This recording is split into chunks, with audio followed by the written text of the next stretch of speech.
Hell yeah. Yeah, barbecued up some tri-tip, man. Made some tri-tip tacos. If we go to other states, they don't even know what fucking tri-tip is, bro. Oh, they got a Chiefs guy up there? What the fuck? Fuck you, fucking Kansas City. That's right, let's go. Fucking Raider Nation all day, man. All fucking day. That's right. Raiders! Super Bowl douchebags. Oh, God. They're going to pull out the Super Bowl trophy? What a bunch of fucking douchebags, dude. Raiders! Fucking piece of shit. Has this ever happened? I mean, has any team ever pulled out their fucking Super Bowl? I mean, should we like pull out our fucking Super Bowl from trophies from fucking fuck you, fucking queefs? Why do they even have fucking these guys up here? We've just turned into a clown show, Raider Nation. Raiders! We just turned into a fucking queef clown show. Good, get those douchebags out of here. Why would anybody want to fucking see that shit? Like, I looked at it and I thought I was going to have to shit out some blood, some fucking ketchup or something. Patrick Mahomes and his fucking mullet. Raiders! Mohawk mullet. Another bandwagon franchise fan base, just like them Patriot fans. All right, let's go. Raiders! This is John Gruden with the Oakland Raiders. How you doing, man? Good. How are you doing? Hey, we just made a trade in the draft. We're going to make you a Raider. You fired up about that? I'm fired up. Clemson. I like it. Man, we got a great setup here. We've got a great group of guys coming in this rookie class, and we're on our way here. We just got so much confidence in you as a football player. I just want to let you know we made it. We traded up in the 5th round to get you. Congratulations. I'm watching. I appreciate it, Coach. Thank you. I'm looking forward to it. Renfro. Listen, I've been tracking you since before the national championship game a couple years ago when Alabama couldn't cover you. We've been tracking you really closely. We love watching the way you ran routes at the Senior Bowl. We love who you are as a person. We traded up to get you. Well, I appreciate it. Thank you. That really does mean a lot. Seriously, here's the deal. We're drafting all these guys with high character that love ball, and you fit into that. Exactly. You fit so much the culture we're trying to develop. I just want you to come in and be you, all right? I will. Yes, sir.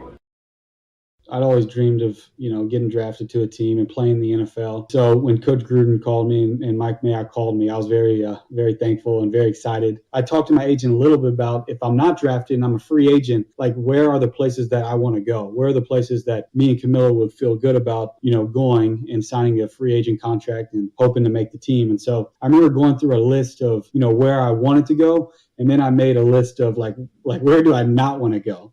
And I remember me and Camilla came to consensus that the Raiders were the number one team we did not want to go to. Yeah. Up until college, I thought Oakland was in like Florida. I had no idea where Oakland was. My geography's awful, and it's so far away from home. When I found out I was California, taxes, and I was like, I don't want to be there, and then go all the way across the country for my family. And then we're going to Vegas in a year, and that's Sin City, that's a strip, that's craziness. Right. And so that's the number one place we did not want to go. But I couldn't be more thankful we ended up here because there's so many good people. It's been an amazing opportunity. I've loved the Raider organization, and really the teammates I've played with has been special. Yeah, I know my mindset's different. I know it's a little quirky, but it works for me. And what works for me may not work for you or someone else, but I'm very big on the mental side of things. I'm very big on, being mentally fresh, kind of outthinking people, outworking people mentally, and maybe sometimes I probably can do a better job physically and do a better job of getting my body right. But I don't ever want to sacrifice, going over the top in the summertime physically so that when you get here, in November, December, and the games are important, that you're mentally exhausted. And so I think the mindset of things and the mentality of things is you have to have the talent, obviously. So I don't want to say mentally is more important than the physical, but you have to have that mental side. And that's what separates the people at our level. There's tons of talented people, but their mentality is just what gets them over the top. And that's what I try to emulate.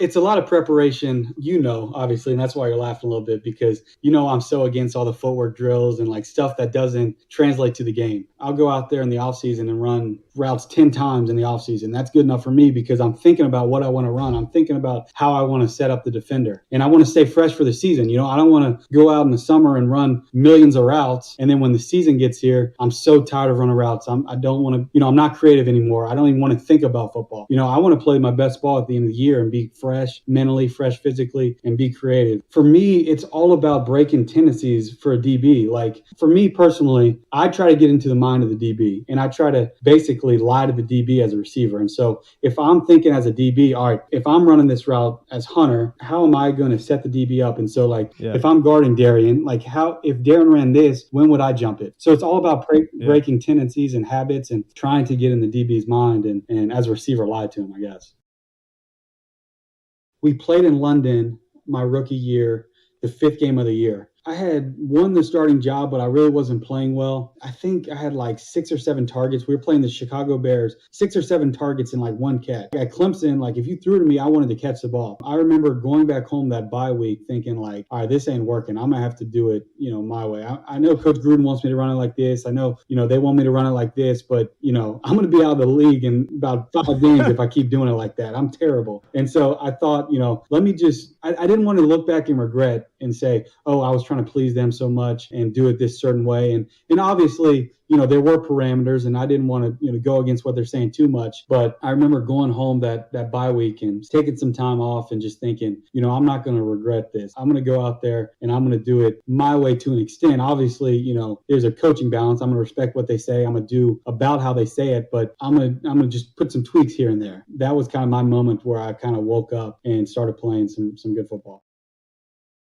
We started off 3-0, and then we lost the next 2 games, and then the Gruden thing happened. Rich Bisaccia came in, was the interim coach. Everyone loved him. Everyone wanted to play so hard for him. We want everyone to be back next year. We want Rich to be back. We cared about our coaches. We cared about our teammates because when a coaching change happens and a management change happens, a lot of these guys on 1-2 years deal, you don't know how the new coaches are going to like them. And so if I'm a slot receiver and they run 21 personnel a lot, it doesn't fit me. There's no place for you, or you fit a certain scheme or system. Exactly. So coaching definitely changes things. I'm really not into dreams anymore, okay? I'm into fucking nightmares. You guys with me on that? You got to end somebody's dream. You got to take their job. You got to take their heart. Are you guys clear about this NFL shit now? Commitment to excellence. There's a commitment to excellence. The greatest players. We could get the greatest coaches. The great games we've played in. The flame that would burn brightest here is the will to win. Is the will to win. Is the will to win. Your commitment to excellence and your will to win will endure forever. You were magnificent.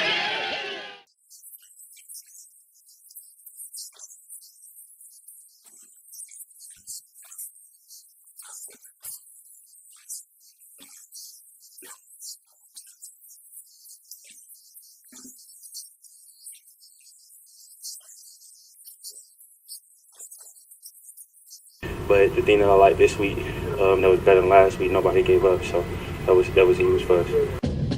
The greatness of the Raiders. Raiders!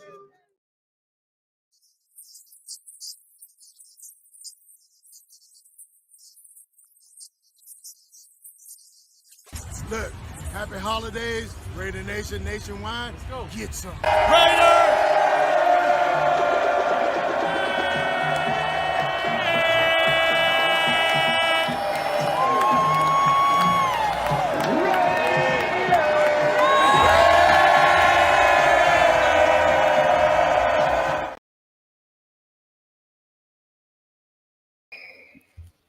What is up? That's right, Raiders. What is up? Hopefully everybody's doing good, man. Turn off my phone here. Had to pull up, man. It's been a minute. Hopefully you guys are doing good. You guys hear me all right? Raiders all day. Raiders might not be doing good, but we're gonna win here at Raider Nation. You know what I'm saying? Everybody thinks I'm gonna freak out. I'm not gonna freak out, man. Maybe a little. We'll see. All right, let's get some salutes real quick here. Raphael, what up? What up? Dark in the house. What up, brother? Hopefully you're doing good. RNFL, what up? What up? Rebel Raider. Yeah, you know I had to come on RNFL. Jason Marshall. Otis, cheers. That's right. Fucking cheers, man.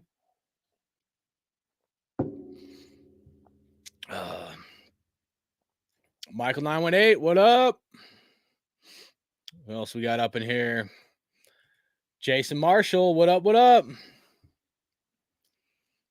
Soft top to bottom. Facts, bro. We're going to get into it, man. Definitely going to get into it, man. I'm going to get your guys' thoughts on some stuff as well. Dark said JMD has proven one thing. He's unfit to coach a professional team in the NFL. We're going to get into it, brother. Robert, salute, man. Hopefully you guys are doing good.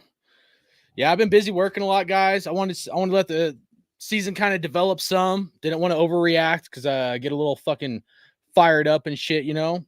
But I've seen enough, you know. I've seen enough, you know. Going into this game, I do listen to the Raider Nation radio. I like to call in here and there because I work a lot, you know. Going into this week, I had one concern. Do not get Nick Mullins. That was my theme of like this week. Don't get Nick Mullins.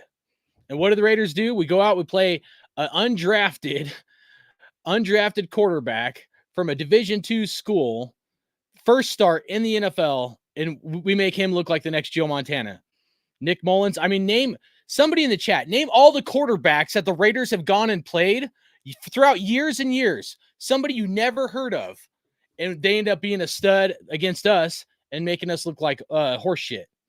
I mean, can you count it on one hand, two hands? I mean, I wished I had the time to go back and look at it.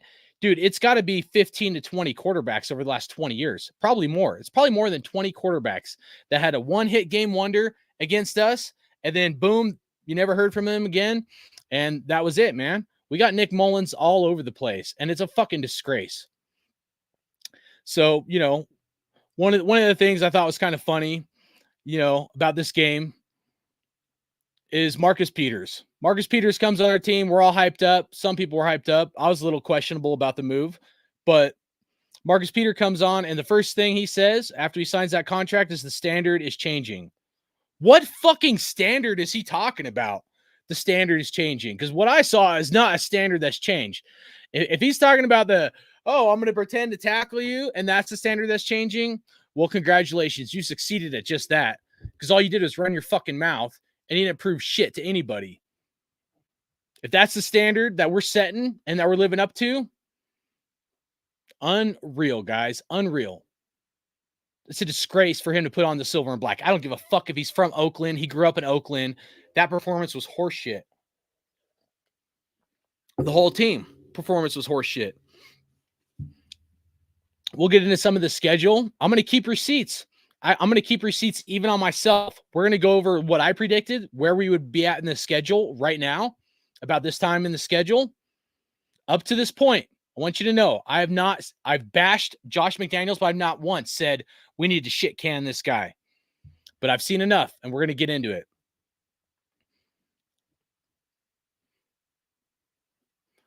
Right away. What up? What up? With all the pressure too, sarcasm. Yeah. So I seen enough last year. Facts, bro. Hopefully you're doing good. Thanks for pulling up, bro.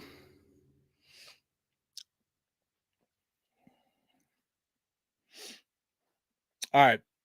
So one of the things I've been thinking, right, for today is, how do you turn the best wide receiver in the NFL and one of the best running backs in the NFL into complete trash? Somebody tell me. I'll repeat the question. How do you turn the best wide receiver in the NFL and one of the best running backs, if not the best running backs, into complete fucking trash? How is that possible? I got two words. Josh McDaniels. Hire Josh McDaniels. That's how you turn the best wide receiver to fucking garbage and fucking Josh Jacobs. Hire Josh McDaniels, because he's doing a fucking great job. He's doing a great job. Unreal, dude. I mean, I feel bad for I don't do fantasy, but if I did, I would feel bad for the guys that drafted either of those guys in their fantasy leagues. Fuck. I'm not, what am I? 15 minutes in the show, I've already down a beer. Rocking my fucking 805 Central Coast up in here. Slow town. So fucking gotta fill her up, guys. Give me a second. So I've kind of, you know, I've wanted to be patient, you guys, to be honest with you, dude, because I don't want to jump to conclusions and shit, because I have been on the fucking, I'm not on board with Josh McDaniels, right? Everybody knows that. I wanted to see if he can get this shit done. I felt like going into the season, we had two directions. One of the last shows I did, I said, there's two directions we can go. One is best case scenario. We do good, make playoffs, right? The other is worst case scenario, the crossroads, and they start dumping the team. And we're at this pivotal point right now. We're at the pivotal point right now. And I'm still unsure which direction they go. But if they start dumping the team, as we like the deadline is we got a week, 2 weeks or something, week and a half. We're going to know real quick what the real intentions are, guys. And I'll be honest with you, I don't think Josh McDaniels and Dave Ziegler's intentions were to win right now from the get-go. From the get-go. And it's funny, dude, because I was negative Nancy this offseason, right? Me and a few other guys. It wasn't like everybody was harsh on this fucking team and this coach. And I don't like to be that guy. I fucking don't. I don't want to be that asshole that's fucking coming off, the chain and shit. But I saw the shit storm coming, dude. I see the fucking this tornado or whatever the fuck is coming our way, shit hitting the fan, and I'm like, whoa, hold up. Something don't match up here, guys. Something don't match up here. We need to look at this and let's evaluate what the fuck's really going on in this team. And you have all kinds of other content creators pumping up this coach, rubbing his balls, happy endings galore. And they were bashing on guys like me, trying to run their fucking mouth and come at me. And the same guys that were bashing me are now on the fire Josh McDaniels train. Think about that. The same guys that were pumping up this coach that were trying to come at me are now all on board on let's get rid of fucking Josh McDaniels, aren't they? How many of them are going to eat some humble pie and actually apologize and say they were wrong? I'm waiting. Come in my fucking chat, bro. Leave a comment because I'm waiting for some fucking apologies. I'll accept them all fucking day long. And I hate to be the guy that says I told you so, but I fucking told you so. It's not like this is rocket science. When we look at their actions of what they did, even though I was ready to move on from Derek Carr, mainly because I felt like he's not worth that kind of contract. He should have taken a pay cut. But when they give a guy like Derek Carr a contract, Darren Waller a contract, they dump him. You can tell their actions, what their actual intentions are. Dude, we gave Chandler Jones. I don't care if the dude is having mental problems or if he's on fucking cocaine or drugs or whatever the fuck that dude is on. I don't really care. That was this staff that fucking gave him the contract and he's no longer on the team. They also gave Hunter Renfrow a contract and they can't utilize Hunter Renfrow for shit. That's why at the beginning of this, I played all those interviews so you can see it. The good, the bad, the ugly. I ain't going to sugarcoat it my way. There were some red flags in there from Hunter Renfrow about him not wanting to work out and, be fit, and he doesn't want to run too many routes in the offseason. I'll admit, those are fucking red flags. But nevertheless, this staff gave him the contract. Hunter Renfrow also talked about, and I did a whole show on Hunter Renfrow in the offseason. Hunter Renfrow also talked about 21 personnel, and depending on the coach and what kind of personnel they run, that he may not fit that scheme. So if you're Josh McDaniels and fucking Hunter Renfrow don't fit your scheme, why would you give him a contract? Everybody's bitching about our fucking offensive line. Imagine if we don't have a contract to give Hunter Renfrow and fucking Chandler Jones. Those two alone, guess what? That's a stud offensive lineman. And we could go get something else as well. It's mind-boggling, dude, that this coaching regime came in. They told us that it was not going to be a rebuild. It was a retool, and we were in a win-now mode. And then, all of a sudden, what do? Oh, these aren't our guys. We got to go get our guys. Talking about how we need to draft better, blah, blah, blah. That's all it is fucking horse shit. They go out, they get their guys, and where are we at right now? Look at their draft, man. You guys realize we got a defensive tackle in last year's draft that they traded to our arch enemy rival, the Chiefs. Does anybody think Al Davis would have ever fucking traded with the Chiefs? Seriously. Would Al Davis ever? I don't care if it's a fucking 7th round pick, a 10th round pick. I know there's not 10 rounds. I don't care if it's an undrafted free agent. Would Al Davis ever have gave any of our players to the fucking Chiefs? Marcus Allen? That was a different deal. That wasn't a trade. He did that shit on his own. See, it's funny to me that they talk about draft picks, but yet they get rid of one defensive tackle from last year in the 3rd round, I believe, right? And then the other one is on the practice squad. So they're talking about drafting better, and they've already proven through so many red flags, like either it can only be a couple different things. Seriously. One, they're just fucking dumb. I mean, and that's possible. Like, they could truly just be really fucking stupid, right? Two, they know exactly what they're doing, and their intentions were never to fucking win now. And they don't give a shit about this year.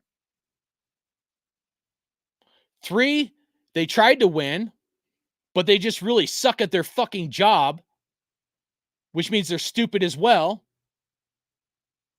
And they're failing miserably. And you could probably add a fourth and a fifth. I could probably think for a little while and, come up with a couple more. I have at times, but I think those are probably the three main ones. Either they're stupid, either they're doing it on purpose, or three, they're trying, but they're still failing. So which is it? Is it a combination of things? When we look at the offseason, and when one of the interviews that Dave Ziegler did, this is real important to understand.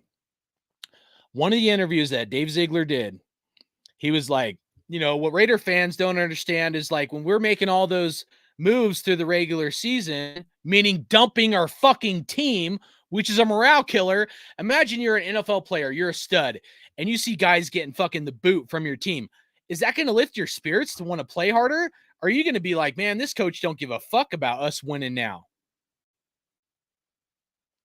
Anyways, Dave Ziegler's like, what Raider fans, and he does this arrogant fucking, you know what I mean? Like, he thinks he's better than us or some shit, right? Dude, take your ass and go back to fucking Boston so you can suck off fucking Robert Kraft. How about that, bro? Excuse me. These motherfuckers, they're not West Coast. They need to take their asses back to the fucking East Coast. So Dave Ziegler, he's like, what Raider fans don't understand and realize is that, when we're doing all these moves during the season and, we're acquiring these draft picks, it's to make these moves. Hold on a second. I mean, some of the draft picks I like, right? I'll be honest, I do. Even though I was critical about some of them at first. But, like, let's look at their draft. Who the fuck has really turned out to be anything in 2 years? I know we didn't have a first, second round pick last year, but if we're being honest, who so far has turned out to be anybody worth a shit besides Michael Mayer and Dylan Parham? I mean, what the fuck, man? We're talking about John Gruden's draft fucking sucking. I think John Gruden actually did pretty good, where other people are like, well, he just did terrible. He sucked in the first and second round a lot of times. But look at it. We got Nate Hobbs. We got Trayvon Moehrig. We got Colton Miller. We got Max Crosby. Dude, it's not like we didn't draft some guys that are fucking difference makers. And had Henry Ruggs not been a fucking idiot, that would have worked out too. So John Gruden's draft wasn't as bad as everybody tries to paint it out to fucking be. People just want to paint a picture to their own fucking narratives. You got this staff that literally draft a guy, and 1 year later, they're already fucking getting rid of him. Tyree Wilson, I have hopes for. I like Tyree Wilson. I think he can develop to be good. If he gets past this injury, works on some hand drills, but that's still a questionable kind of thing. Michael Mayer, I like him. I think he's got potential. But then what about Byron Young? Byron Young in the third round. Where's that dude, right? Byron Young in the third round. Where's that draft pick? Where's Trey Tucker? Trey Tucker, who we drafted way too fucking high. Let's not forget, we could have got my guy Hendon Hooker. I know right about now, he might be like okay or healed enough from his injury, Hendon Hooker, to possibly start. But if we had Hendon Hooker, we don't have this big quarterback fucking question going into next year. Hendon Hooker would have been our fucking quarterback, which is the whole reason why when I did the draft reaction video, I freaked the fuck out, because this is not the situation I wanted our Raiders to fucking be in. And now here we are. Who's going to be our fucking quarterback?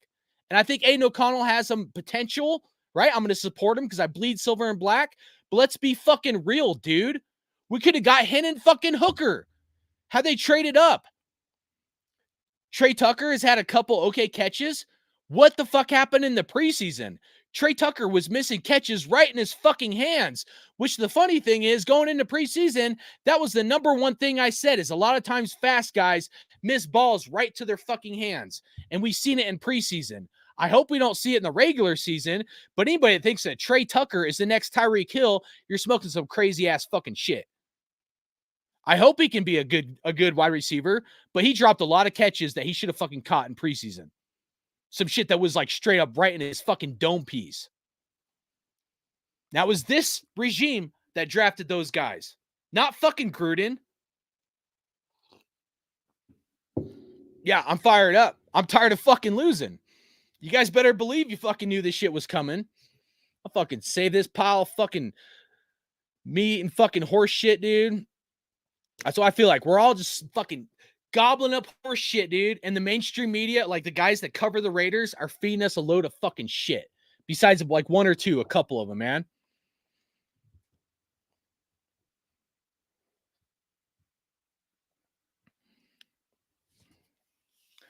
All right, let's get into the chat. I'll calm down a little bit, guys.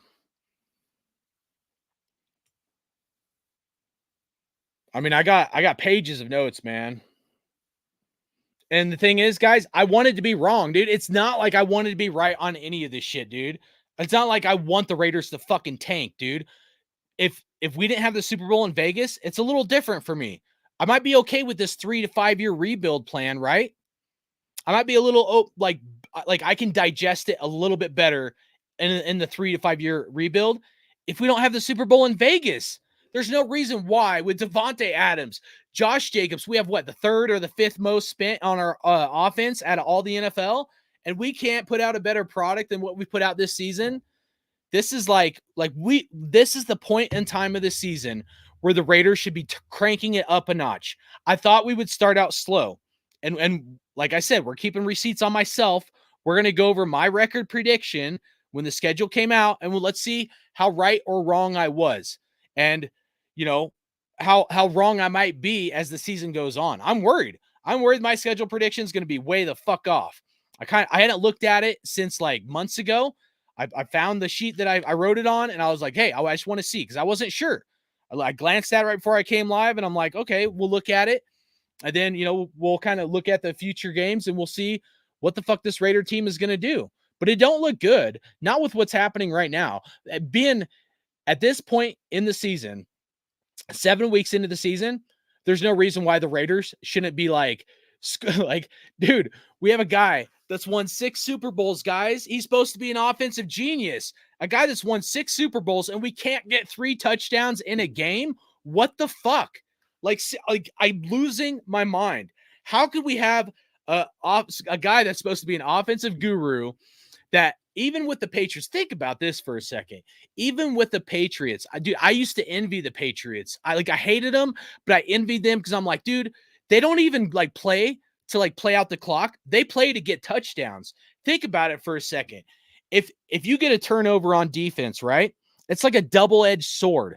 Not only do you take the momentum away from them, and you take away their potential to go score points or a touchdown or a field goal, but then you can also drive down and score, and then that's like a double-edged sword, and you take the momentum out of them. But the same goes if you're on offense and you just go down instead of playing the clock, you just go down and score a touchdown. Because whether they were down by a field goal, a touchdown, 2 touchdowns, you just took it's like grabbing them by their throat and pulling their soul out of their fucking body, and you take any life that they had left in them out of them to where they don't have that momentum or that drive to want to beat you, because then you just turned a 1-score game into a 2-score game, or you turned a 2-score game into a 3-score game. And when those players look up and they see that clock, they don't care about how much time's left on the clock at that point. They care that they're getting their fucking ass kicked and that there's so many points on the board. They don't know how they're going to go down and score that many touchdowns to even tie it up, let alone to beat you. And that's what the Patriots did for years and years and years and years. And yes, I know they had the GOAT, fucking Tom Brady. But guess what? They also had Josh McDaniels. So this coach, you're telling me this coach knows how to shut down a team, how to be soul grabbers to the other fucking team. And he comes over to the silver and black, the Raiders, who have more talent with Davante Adams and Josh Jacobs than the Patriots ever had at running back or wide receiver. Davante Adams is better than Randy Moss. But Josh McDaniels goes from doing those soul grabs that he did for the Patriots to finish teams, and he can't get it done with the fucking Raiders. Is this dude incompetent, stupid, or purposely doing it on fucking purpose? I don't think he's stupid. He might pull the lame duck card. I don't think he's fucking dumb. I think he knows exactly what he's doing. He's pulling that smart guy. You know, maybe you don't trust the offense. There's a possibility there. But in all reality, I think that Josh McDaniels really don't give a shit. I think his plan and Ziegler's plan is in this 3 to 5 year window. Like I was trying to say earlier, when Dave Ziegler's like, these, Raider fans don't understand we're dumping the team and all this shit. This gets us our draft picks, for what we're doing right now or whatever. Like, bro, no, we've had a fuck enough, bro. Stop dumping our fucking team. Let's win now. Stop this fucking patty cake bullshit. Stop lying to us and feeding us a bunch of horse shit. Most of the Raider Nation were pretty fucking smart, and we're not fake. Maybe that fake ass shit works in Boston and the fucking East Coast, but on the West Coast, we fucking recognize real recognizes real, and real recognizes fake. And we see this bullshit a mile away. This is why Raider Nation is fucking pissed. And I'm glad people are fucking pissed. It's about time. It's about time you man up to be a fucking man, grab your balls, and step the fuck up.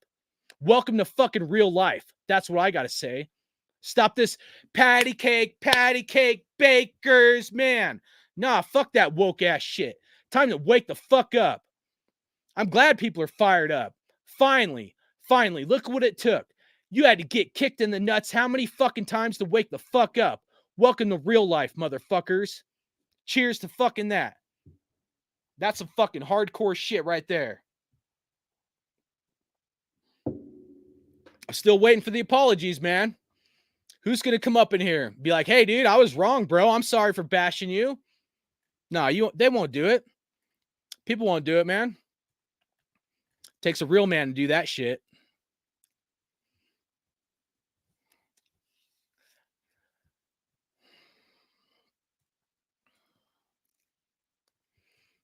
I don't know how far back up I should go, man.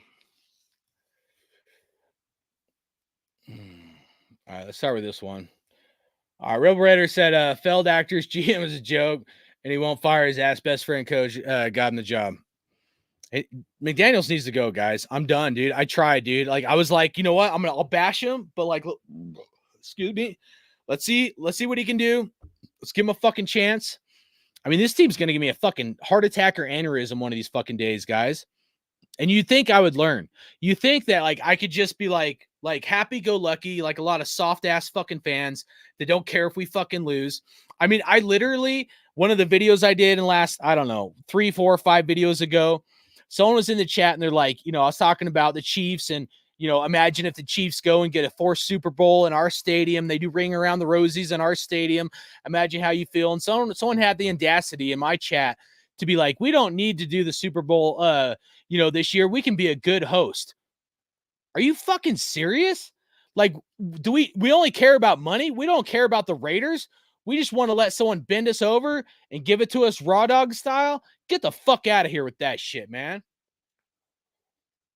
You want to let the fucking Chiefs come in here, do ring around the rosies and get their 4th Super Bowl win when we're all tied at 3? The fuck out of here. You call yourself a Raider fan, you're a disgrace to the fucking Raider Nation. Otis, I'm offering my services to cheat him and defensive coach. Oh, man. Jimmy Guns, what up, brother? He said, if we're tanking for a QB, why wouldn't we be at least playing our young QB to see what we have? Exactly. I was critical. I was like questionable of Aiden O'Connell. I like the kid. I think he's smart. I mean, dude, think about it, man. That guy's brother died, and like he could have not played when he was in college. That shit happened last year, and like that's a gut-wrenching thing, dude. Your brother dies, and you still go and play football that weekend. He's a tough motherfucker, dude. I want to see what he's got too, man. I mean, there's no reason to start Brian Hoyer, dude. That guy won a game in fucking how many years? Insane, guys. So Michael Knight said join. I don't think they are tanking. They just can't coach. I don't know about that, man. We'll see.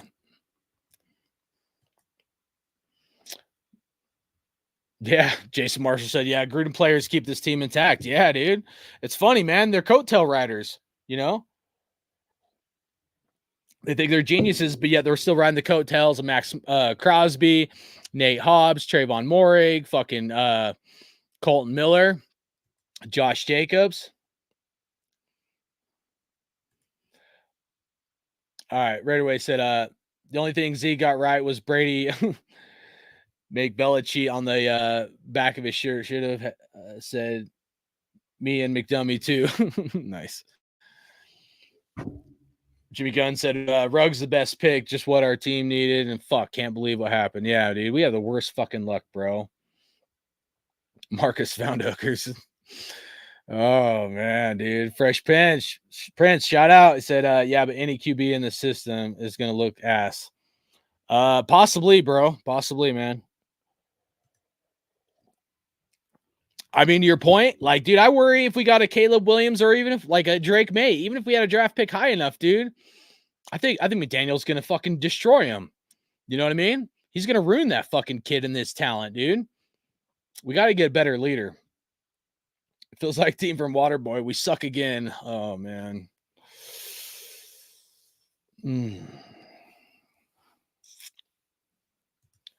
All right, Jay said AO4 was dropping those dimes to Tucker. He was throwing good, man. But I mean, let's be real. I mean, you know, if I'm be real here with everything, I mean, Aiden O'Connell, the competition we were playing in preseason, and I'm not just saying this because what McDaniel said today, guys, but the competition in preseason, we weren't facing Nick Bosa, Aaron Donald for the Rams, trying to remember who else we played in preseason. I have right here. Hold on. It's the Cowboys. Yeah. And then the Cowboys defensive end, super stud. Like Aiden O'Connell wasn't going against any teams that had their super stud defensive ends rushing him. You know what I mean? So he had a lot more time to throw.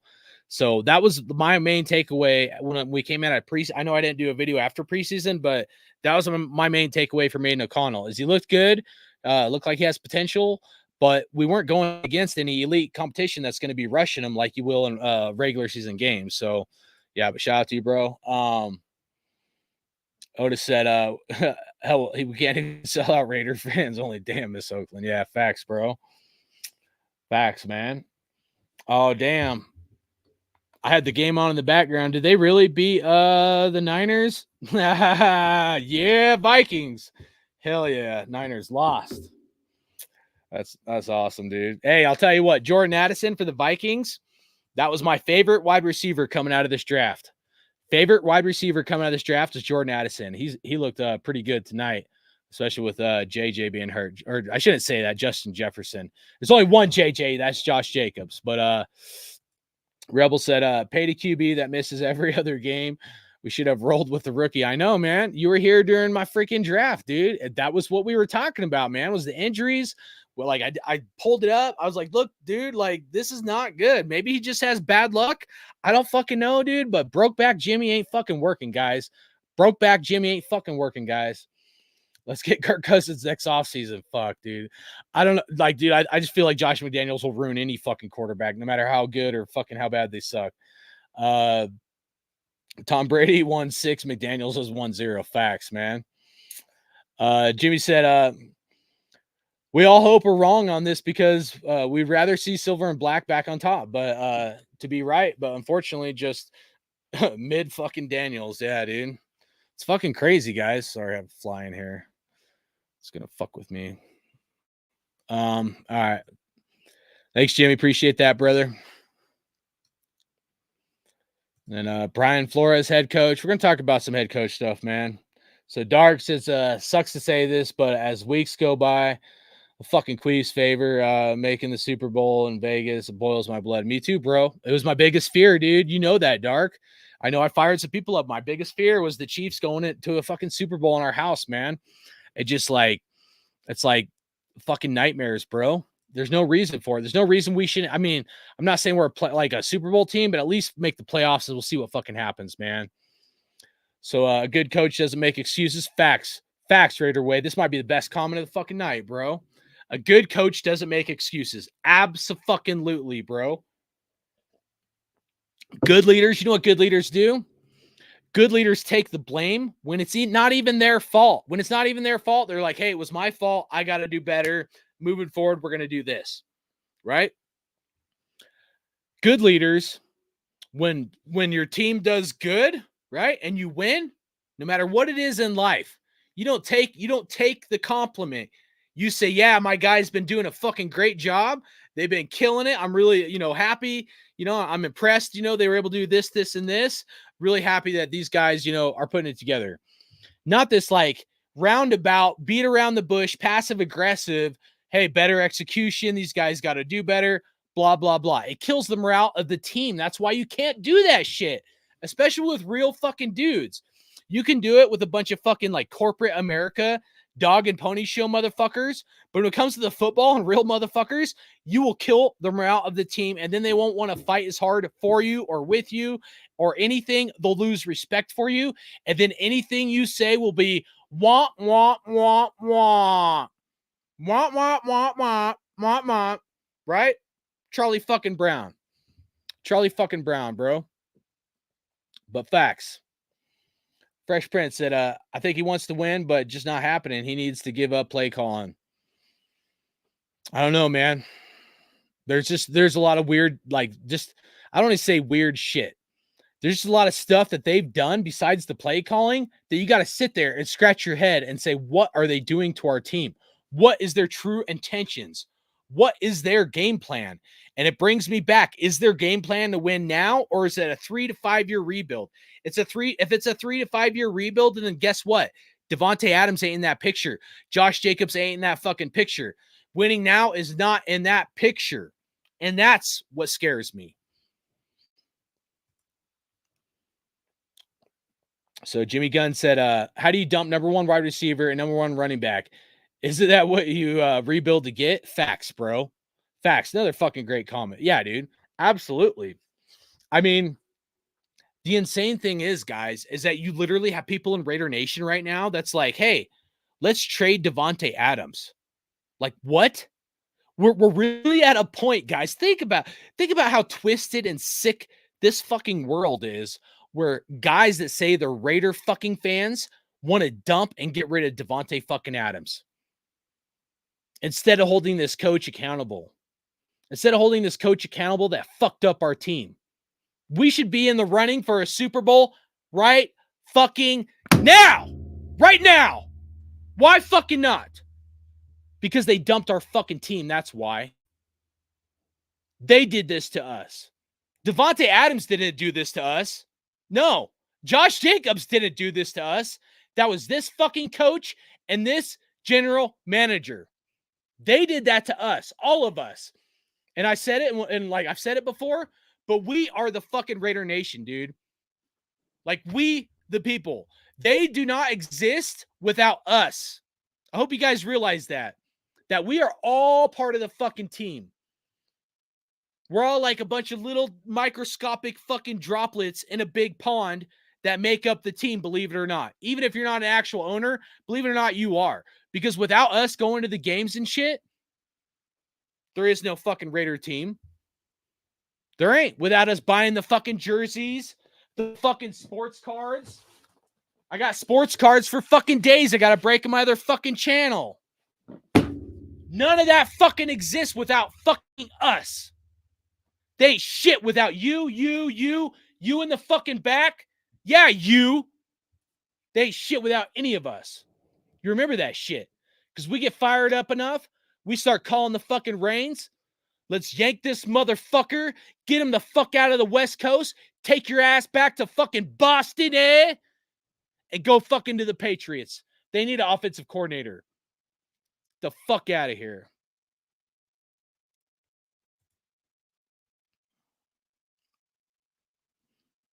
Jimmy Gunn said, McDaniels out here calling plays like fucking drunk playing techno bold. Facts, bro. Facts, man. Our goal should be Super Bowl every year, but that's not how these fucking guys think, man.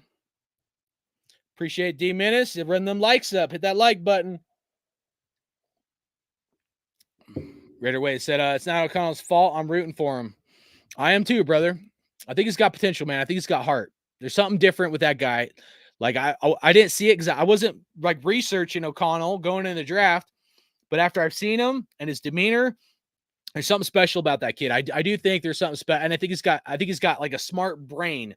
Okay, so I think there's definitely some potential with him for sure, bro.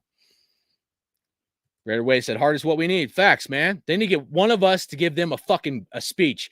If this coach don't have the balls to give a fucking speech before a game to get these motherfuckers fired up, kick his ass to the curb, dude.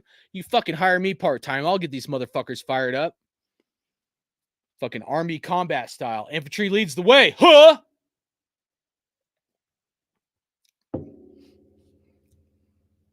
You know, in the Army, dude, this shit used to fucking, dude, like you would see pussies in the Army, man. Guys that were like afraid. And I dude, like I would laugh. Like we had a dude, I'll tell you guys a quick fucking side story. We had a dude, he fucking died, man. Got blown up. The doors were combat locked. The fucking Humvee caught on fire. He fucking burned to death and fucking died. It sucked. Me and the other infantry guys, we were what was called QRF, Quick Reaction Force, which means you're on standby. If shit goes fucking south, you got to be ready to fucking, like, essentially you got to be locked, cocked, ready to rock in like fucking less than 5 minutes. No matter what you're doing, talking to your wife, eating, showering, it don't matter. Fucking jerking off, whatever the fuck you're doing, you better be fucking ready to rock and roll in 5 fucking mics. And us infantry guys, especially me, I was fucking ready to roll. Roll out there. Well, actually, we had to wait on the rest of the QRF who weren't infantry guys. Took them like a fucking hour, dude. We were ready in like 5 fucking minutes. And we're waiting on these other guys, dude. I was fucking pissed. You know, I'm like, where the fuck are these other fucking shitbag fucking piece of shit soldiers at, dude? Why the fuck aren't they ready to fucking go? I don't know what they were doing. It literally took them an hour to pull their heads out of their fucking ass. We finally go out there. It's nighttime. You know, one of the soldiers that was part of my platoon starts freaking out, dude. He starts fucking wigging out like a little bitch, crying. Ooh, I'm worried. We're gonna die. This motherfucker has the audacity to say some dumbass shit where he's like, fuck that guy. He's already dead. Let's get out of here. And it was the only time where I almost I got close to fucking shooting an American soldier. I almost killed this motherfucker for the disrespect that another soldier just fucking died. And this dude's worried about his life when one of our brothers fucking died, dude. And that's the kind of piece of shit motherfuckers you got in the Army, where they're so fucking scared for their own self that they don't give a fuck. You know what I told our sergeant? I said, dude, give me and another guy. I will dig a fucking foxhole. I'll camp here all fucking night long. I'll stay here 5 fucking nights in a fucking foxhole. And let's wait for these motherfuckers. And I'm going to wax every single one of them off this fucking earth. Give me a fucking 240, a fucking 249. We're going to wax these motherfuckers off the face of this earth. But you got people in this world that are fucking pussies. They just don't fucking care. They got no fucking pride. And that's the society we live in today. That's why I don't do a lot of videos. Because we live in a society with a bunch of soft-ass motherfuckers that got no loyalty, they got no pride, they got no fucking backbone, and they're a bunch of fucking snakes in the grass. And that's what the Raiders got with Josh McDaniels and fucking Dave Ziegler. 2 clowns that don't give a shit, that are fucking snakes in the grass, and they'll lie to you. Like, dude, we would have in Iraq, dude, we would have the Iraqi army and the Iraqi police tell us where like the bad guys were and shit, but they'd be setting us up to blow us up. The same guys that were supposed to be our fucking, like, our allies would literally be fucking changing uniforms at nighttime and blowing us fucking up, dude. This shit's fucked up. And that's the shit that fucking we have to deal with in our society, where everybody's a bunch of fucking bitches, man. And I'm tired of it. I'm fucking tired of it, man. Jimmy said, what the over-under on Josh McDaniels punting on second and third, or punting on second and third at some point this year. Wouldn't be surprised if it happened at this point. Fuck, bro. Hell yeah.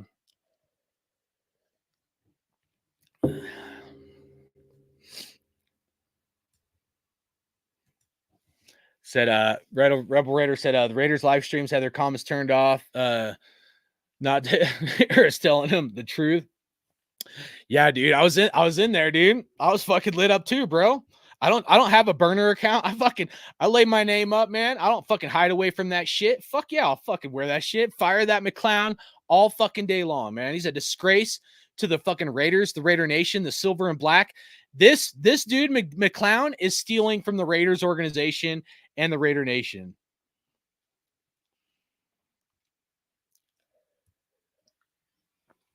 He needs to leave and go back to Boston.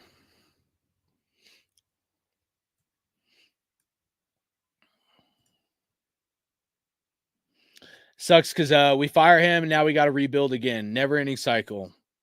All right, so let's talk about who I want. Right? I know some of you guys are not gonna like my pick for coach. I'm gonna tell you who it is, and I wish the John Gruden thing could have worked out. I don't think even if he wins against the NFL, I don't think it's ever going to happen again. I think that ship has sailed. So we got to look at other avenues. And I would say, even though I like John Gruden, his play calling was suspect and too conservative. But the coach that the Raiders should bring in, I know I'm going to get a lot of hate for this, but it's Hugh Jackson. If you guys go watch Protect the Shield, he has his own YouTube channel. He interviewed Hugh Jackson a while back. Maybe it was like 6 months ago or so now. Hugh Jackson talked about a lot of things. Talked about the Carson Palmer thing and how it was actually Mark Davis that had a lot to do with picking up Carson Palmer than just Hugh Jackson. Okay. Hugh Jackson said if he was ever going to coach for any NFL team ever again, it would be the Raiders and only the Raiders. If you look at the heart of what happened to our team, that was the year Al Davis died, right? A lot of people forget that. And he was trying everything he could to win now, and how our quarterback got hurt, and how, Hugh Jackson was trying to do everything to win in a special year. And we had a pretty good team, but the defense sucked. And at the end of the season, Hugh Jackson got interviewed in a press conference. Hugh Jackson said something along the lines of, I'm going to do a lot more moving forward.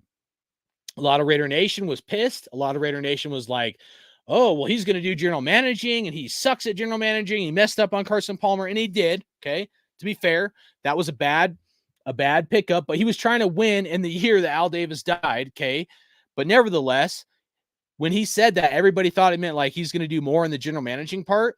In my opinion, what it meant was that he didn't do enough to hold the defense and the defensive coordinator more accountable because he was so involved in the offense, and that he was going to do more to have his hand in more areas of the team. Not the general managing part, but because he focused so much on the offense, the defense struggled, and the defense lost us games that year that we should have won. And so you look at what happened after that. We get Reggie McKenzie. Reggie McKenzie fires Hugh Jackson. Hugh Jackson's gone. Bring in Dennis Allen. Hugh Jackson never had a fair shot with the Raiders. He got fucked, and he loved this team, man. He wore the silver and black on his sleeve. He loved Al Davis, and that dude knows what it means to be a Raider.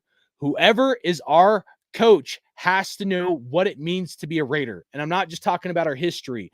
I'm saying somebody that takes this shit to fucking heart, that this shit like embodies everything inside them, that they want nothing more than to fucking win for the Raiders, the Raider Nation, and the silver and black of like the real just win baby. Not Dave Ziegler get interviewed saying he walks by Al Davis's picture and gives him a high fucking five. Shove it up your fucking ass, asshole. That's what I got to say. Because all you did was destroy a fucking team that was a playoff team. That's it.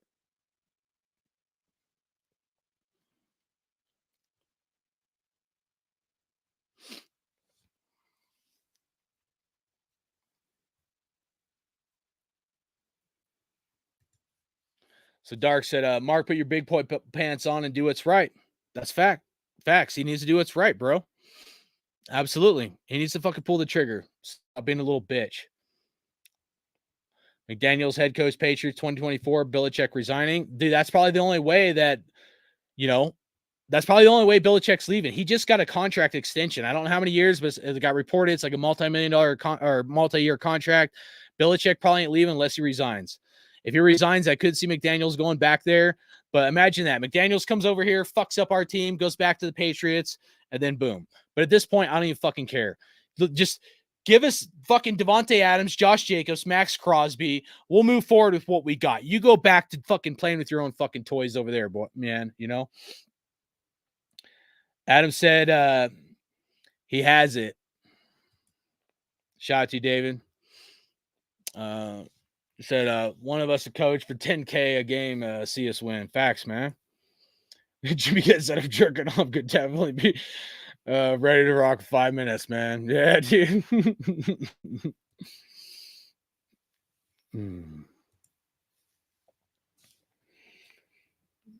Appreciate that, Dark. Nah, I usually don't talk about that shit because it fucks me up, man. Pisses me off, bro. But no, I appreciate that, man. A lot of fucked up shit happened over there, dude. Appreciate that, 10 Day. Thanks, Rebel. Oh, I'm glad you got your health back, David. I'm glad. Hopefully you're doing good, bro. Hopefully you're doing better. I ain't seen you in a minute, man. Appreciate that, Michael. Yeah, salute to all the vets, man, all the active duty. Salute to AG Raider. Gets paid as much as Shanahan. Why? I mean, one of the things, dude, like, I had this shirt. I called the radio station. I was talking about this, but like, I had this t-shirt, dude, like those old Big Dog or Top Dog shirts back in the day. If you guys remember those, like the No Fear one, similar to that. And it was a stupid t-shirt when I was like a kid, like high school or something. But it was like, you're only as good as your last trick.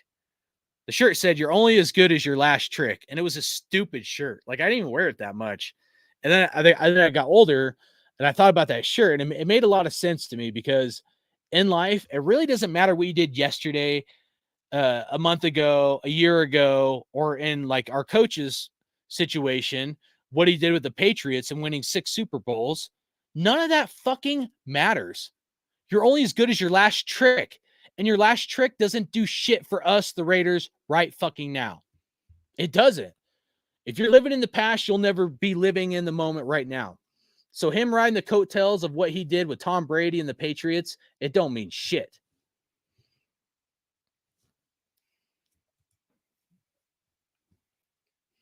So shout out to you, Thrash. I seen an old clip last night. A player that was on the Broncos team with McDaniels. That actually made a lot of sense why what the guy was saying. Yeah, dude. And let's not forget, man, one of the notes I had in here was Brandon Marshall, dude. The wide receiver for the Broncos. That dude has been bashing McDaniels, said he's a terrible coach, said he shouldn't be a coach, and he's looking to be like a fucking genius right about now, guys. All that bashing, and shit talking that Brandon Marshall was doing against our coach, he ain't wrong. I mean, I didn't like Brandon Marshall because he's a Bronco and he kind of ran his mouth and stuff. I kind of like him more as he's retired or whatever. I've watched a few of his, forget what it is, the YouTube or podcast stuff he does, but it's not too bad, a little different, but I mean, he's not wrong. He's not.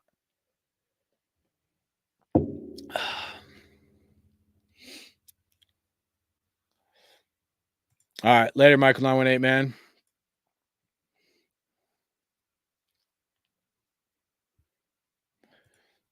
So Dark said, hear your argument. I can see players play their hearts out for Hugh. Yeah, facts, man. Remember, dude, Hugh Jackson, guys, he went up to Darren McFadden. Darren McFadden, it blew my mind. Dude, like, I'm an offensive-minded, like thinker, right? I'm not a good defensive thinker guy. I'm a great, like, offensive-minded guy. And for years, like, my main complaint was that the Raiders were utilizing Darren McFadden the wrong way because all we did was run Darren McFadden up the gut. I know he suffered from the turf toe, and a lot of that was the dirt field and stuff like that. But I always knew, like, bounce Darren McFadden outside. And when Hugh Jackson asked Darren McFadden what he likes to run, what he'd prefer, what he's like good at, what he's best at, and Darren McFadden said outside, and Hugh Jackson was like, all right, we're going to do that. And then Darren McFadden didn't believe Hugh Jackson was going to do that. You'll hear this in the interview from Protect the Shield if you go back and watch it. But, Hugh Jackson was like, Darren McFadden didn't believe me because the offense was set up a certain way and because of Al Davis and stuff that they weren't going to let him do it. And Hugh Jackson was like, you let me worry about that. And then guess what? We started bouncing Darren McFadden outside. He was the leading rusher that year. It was killer season, man. Tearing it up and then freaking got hurt. But, Before he got hurt, man, he was just having a freaking amazing year, dude. And that's what happens when you hear your players and you listen to them. You just don't hear them where it's womp, womp, womp, womp, womp. You hear them, you listen to them, and you figure out a way to get the best out of that player. And that builds trust. And then they'll want to go to war for you because they believe in you. They can trust you. They know you're not full of shit, right? And they'll fucking go the extra mile for you. And that's how you build camaraderie, trust, respect, and real leadership. And Hugh Jackson has that, guys. That's why I want him. That's what's called a player's coach. Rich Bisaccia also had that trait. Not everybody has that trait. If you think about it, guys, like you guys, I'm sure everybody in here has had some like prick bosses or whatever. But if all they do is point out your faults and your negatives and what you're not good at, dude, it kills the morale of the team. For every like one or two like negative things, you have to tell them 3 or 4 positive things. Hey, you're doing this good. You're doing this good. This is great. Moving forward. Hey, I want to work in these areas. But if you're not congratulating and giving your guys enough, like, hey, dude, good job on that, they're going to feel like all you do is nitpick them and that you don't appreciate their strengths and what they're good at. And they're going to feel like all you do is kick them in the nuts. And that is the number one morale killer. Number one morale killer, that situation right there. And I think that's what Josh McDaniels does and is doing to this team. And that's why the team had no heart of what we seen, when we played the Bears, because we should have beat the Bears. You know what I mean? Everybody was like, oh, we're going to tear the Bears up and stuff. And, we'll get into the schedule thing. And we'll talk about it here in a minute. But he said, all eyes at G shot to man. He said, bro, Mark Davis victory speech for the Aces was so cringe. He recycled Al. Man. He was dancing. Dude, it pissed me off. I hope I'm not the only one, dude. I'm sorry. I hate to be jealous, dude, but to see Mark fucking Davis that happy with the WNBA and dancing, he's like, and I'm like, dude, like, come, dude, we're sitting here falling in fucking pieces, having our team fucking destructed again, and you're over there fucking dancing. Congratulations. I'm glad you really don't care about the fucking Raiders or the Raider Nation, motherfucker.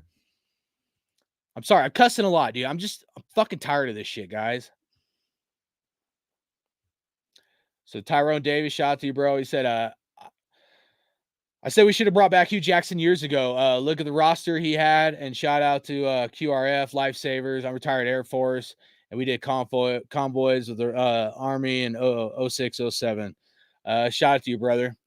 Yeah, dude. We had a couple Air Force guys. I forget their job title, but were attached to us. I think they were military intelligence. I mean, I wasn't only QRF. We would rotate. But yeah, bro. Shout out to you, bro. That was 07, 08. Yeah, 07, 08 when we were over there.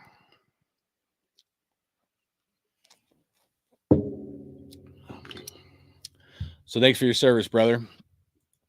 100%, man. To put me in as coach, get every pussy out there in the front office and staff, man. Belichick got another extension last week. Yep, facts. The Raiders fan, shout out to you, bro. He said, according to Mark Davis, he said, we're the stupid ones and need to smarten up. I have no faith in him, man. Fuck, bro.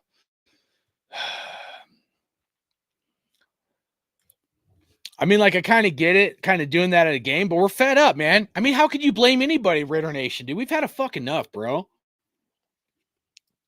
We should all be fucking up in arms, man. Someone fucking needs to kick Mark Davis in the ass, bro. Bleed Silver and Black. Hugh didn't get a finish, but he definitely gave a shit. Facts, bro. Yep. Appreciate it, man. Rebel said, I liked my fad. Me too, man. He said, dude, we lost to a community college flag football second string QB and a high school coach and a quarterback in fucking Baker Mayfield that literally had less than 2 days to prepare that beat us. Unreal, guys. To a 6 Super Bowl champion. Unreal. Mind-blowing, dude.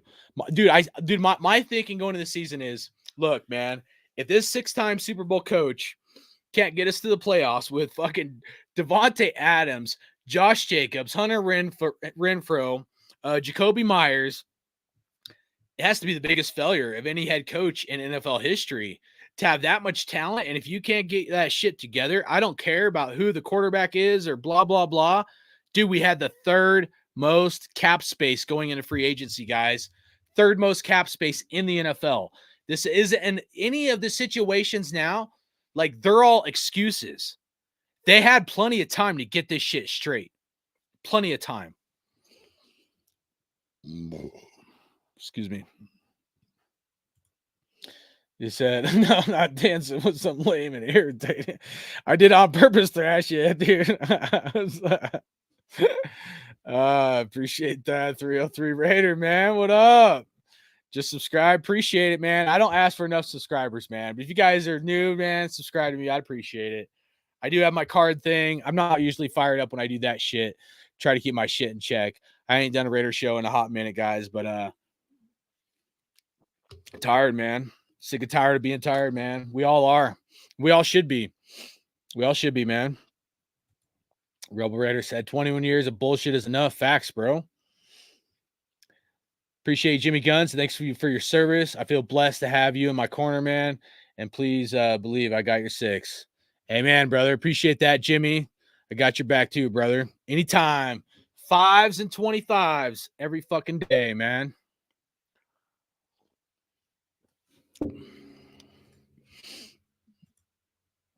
McD breaking all the wrong NFL records. Damn, dude. All right, so I think I ranted enough on some shit. Want to go over a couple things real quick. Let's look at my record prediction. One thing I put on here that I didn't talk on, I don't even know if I want to. I'm just going to put Tom Brady question mark, okay? Tom Brady question mark. Is there any world where Tom Brady would ever come be our fucking quarterback? And as much as I hate the guy, as much as it cringes me even to think about it, is there a world where Tom Brady ever comes and plays football again?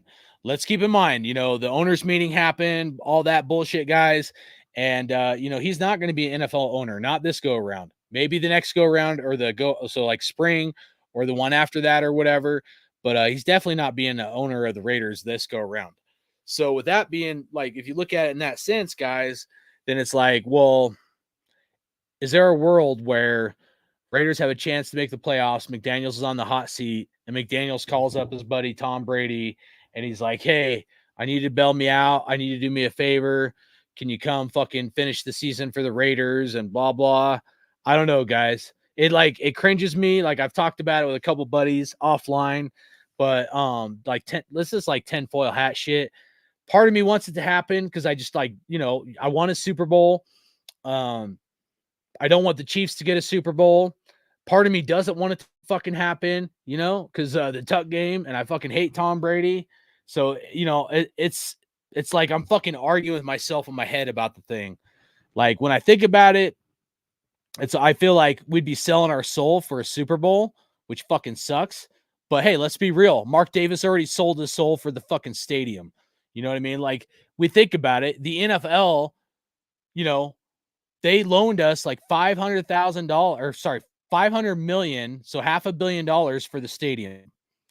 The NFL loaned us $500 million for the stadium. So the NFL is part owner of the Raiders. So that, we versus the world, we versus the NFL, it don't exist. In my opinion, my other tinfoil hat theory, I think the NFL wanted John Gruden out, right? We all probably know that. That's not an anomaly. But I think the NFL are the ones that pushed Josh McDaniels to be the fucking coach of the Raiders. Maybe it was Mark Davis, but I think it was probably more the NFL than fucking anything, guys. Probably more the NFL than anything to push Josh McDaniels to be our fucking coach. Dude, they're part owner of us. They gave us a loan for the stadium, man. It's just, I think they do fucking dog and pony fucking, interviews and shit behind closed doors. And, I think they make fucking group decisions.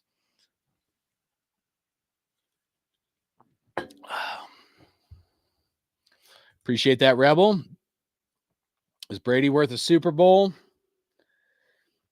I think I would just take it at this point. That's where I'm at too. Like, think about that. Our fandom has been degraded to say, not saying you, but like, Like, I feel like we've been degraded to such a point where now we're just like, just give us Brady. We'll fucking take it, right? We'll do anything. Just let's just fucking get that dude in here, and then we'll go win a Super Bowl, and then fuck it. I don't know, man. It's a long shot. I don't know. But I could still see a world where if we're in the playoff mix and Brokeback Jimmy gets hurt again or something, maybe fucking Josh McDaniel calls up Tom Brady, and somehow like he'd have to be working out and being ready, kind of thing. One of my buddies saying, working out with maybe Gronk or something like that. So, it's possible you could see some crazy shit like that, guys. So I don't know. I don't know how to like perceive it. But like, when I was on a show earlier in the year, with one of my buddies where, he was asking about it, we were talking about it. And I was like, we'd have to be, in a situation where like middle through the season, Jimmy gets hurt and Josh McDaniel pulls out a friend card to, Tom Brady or something. That'd be something crazy. So I don't know. At this point, it's just, to me, it's not looking good for us to make the playoffs. So let's get into the fucking schedule here and what I change my backdrop here real quick, guys. All right. And let's go over what my schedule prediction was and where we're at right now, okay? And I'm going to put up this real quick. I'll let you guys look at this. If you guys want to screenshot it, hold me accountable, that's fine as well. Hopefully you guys can see that. Hold it up. The fucking camera fucking keeps fucking up. But essentially, the white are the wins, losses that I had, okay? So then we're going to go over it here. I don't know if I can fucking move myself out of the way of this shit. Hold on, this way.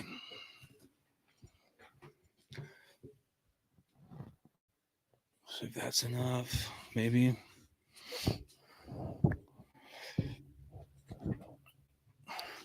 I'm just going to take my face off for a minute, and then we'll look at it, okay? That way you guys can all look at it. We'll go over the first 7 games here.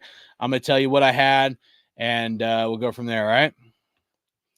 And then you guys let me know. If you guys could, you guys let me know what you guys think or what you guys were thinking. Okay? All right. So when the season first started, my thinking was we have a huge turnover on our roster, and they're not going to gel as one team right at first. My thinking on this is just being in team environments, understanding that it takes a while for teams to gel as a good unit. And, so I thought, about weeks 5 through 6, the team should start looking or doing a little bit better. Okay. However, I haven't really seen anything from this team that makes me think that they're turning the corner just yet. Okay. So week 1 Broncos, I predicted the Raiders would have a loss. Okay. Obviously I was wrong and we had a win. So I had a loss against the Broncos and we had a win. I made that decision because I just thought the Raiders would come out really slow. Okay. Week 2 against the Bills, we did lose that game. I predicted that we would lose that game, so I got that one correct. Week 3 against the Steelers, I actually thought we would win that game against the Steelers. So I've had us going 0-2. I figured we'd beat the Steelers and then we'd be 1-2. So I had that one wrong because obviously we lost to the Steelers. And then we had the Chargers coming up. I figured we were going to lose against the Chargers. And we did lose against the Chargers, so I got that one correct. Okay. Go inside. Sorry, guys. I had to say goodnight to my kid. All right. Then we had the Packers. I thought we would win that game. We did win that game. I got that one correct. Patriots. I thought we would win that game. We did win that game. Okay. And then the Bears. Okay. So everybody, when the season schedule came out and when the season started, everybody thought we were a lock to get a win against the Bears. Okay. I looked at their free agency and I looked at their draft, and I thought that the Bears actually had a pretty good free agency. And I thought they had a pretty good draft versus what other people were saying about the Bears. Not saying they're going to be world beaters, but I looked at it. I thought they'd have Justin Fields, but I actually thought the Raiders were going to lose against the Bears, believe it or not. I'm probably one of the few Raider fans that thought we would lose that game. But again, I thought we would only lose to the Bears because they would have Justin Fields, okay? And some of the other acquisitions.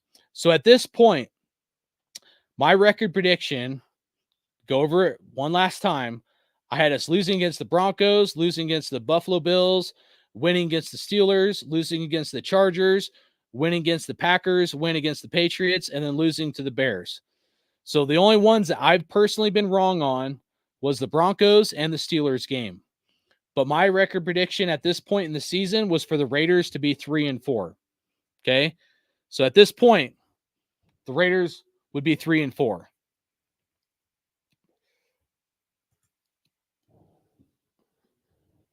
All right, I'm going to switch my camera. Hold on.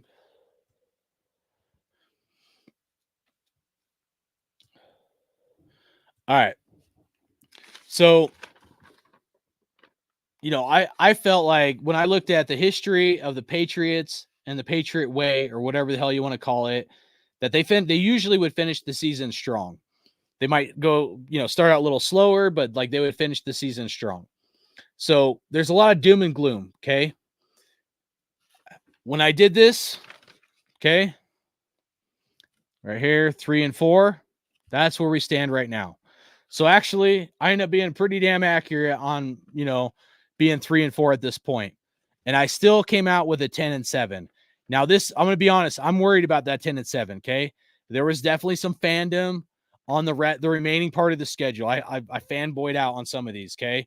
Right now, I don't think it's realistic to do the 10-7. Do I want to switch it? Part of me does, but part of me wants to just let this ride and see if this works out and keep receipts on myself and be like, look, was I right? Was I wrong? So far, I've been wrong 2 games, but the overall was 3-4. Okay. But finishing the rest of the season strong. So after that, I got us losing to the Lions. I have us winning against the New York Giants, winning against the Jets. And believe it or not, before the season began, I had us winning against the Dolphins, but I'll tell you why. I didn't think the Dolphins were going to be this good. But the main reason I had us beating the Dolphins was because I thought the Dolphins and Tua Tagovailoa would be hurt by that week. And that's the reason why I gave a W. This is probably the biggest game when I was looking at this and I was giving my record prediction. And I keep in mind, I did this almost immediately after the schedule came out. Wasn't like I sat on it for weeks or anything, but I did go through each team.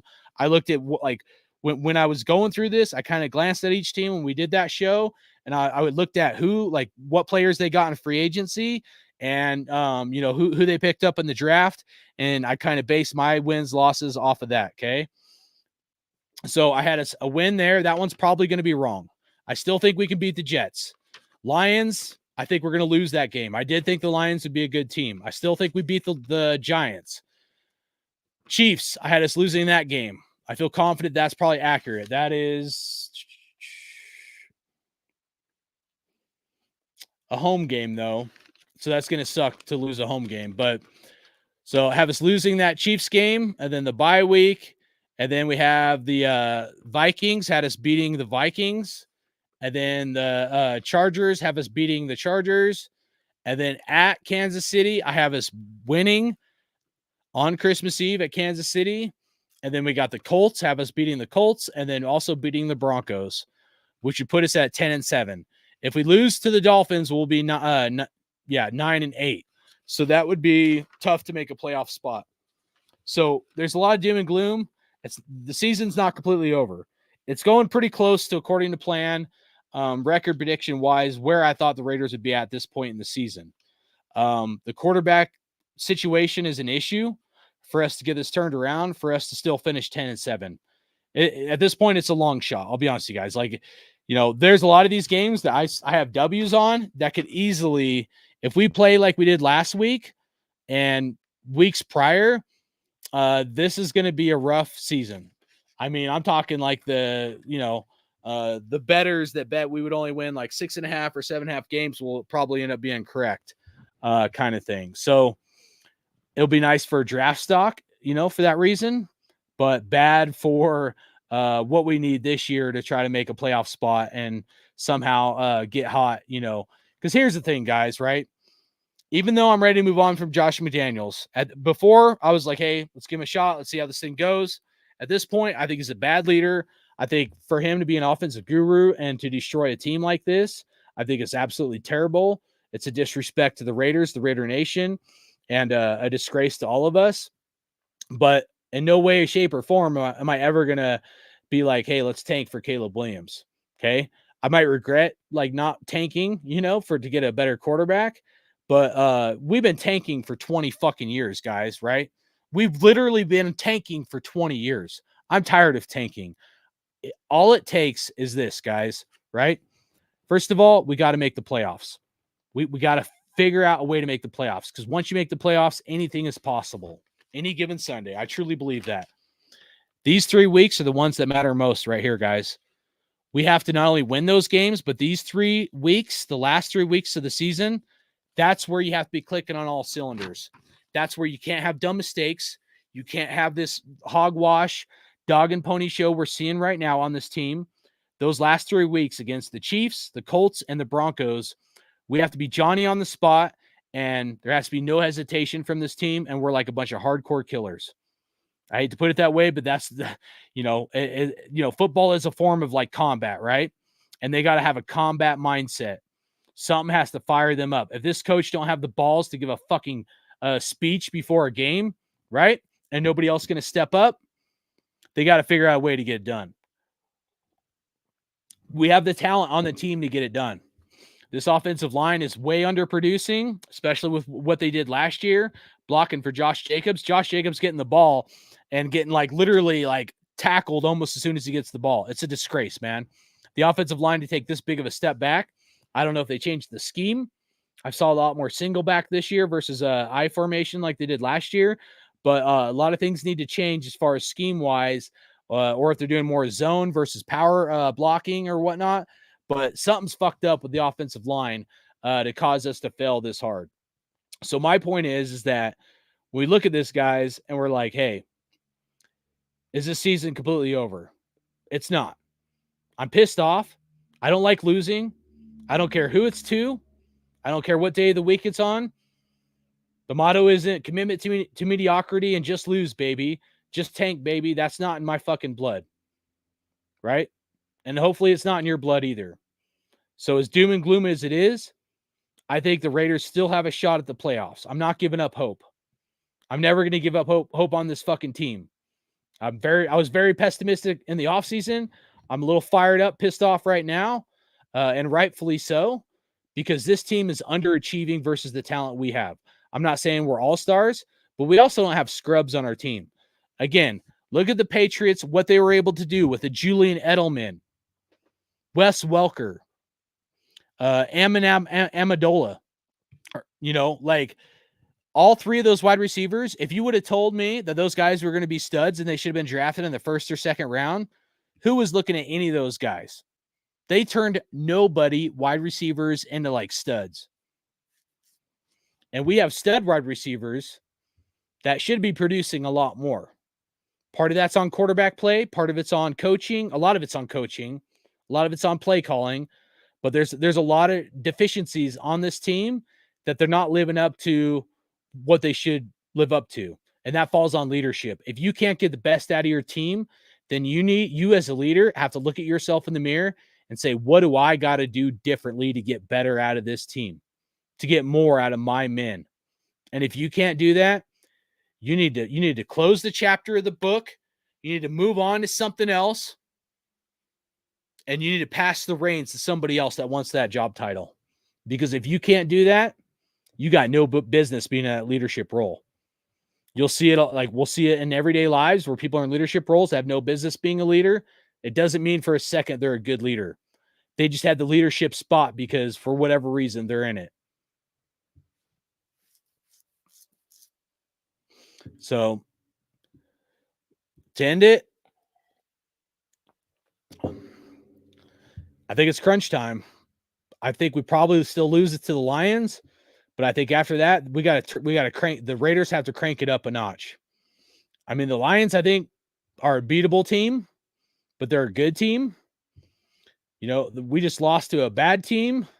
But again, It's funny that I had us losing to the Bears and probably almost, and I did this again, like almost like right as the schedule came out, almost you go back to my videos and I have it on there as well, but almost everybody probably had us beating the Bears.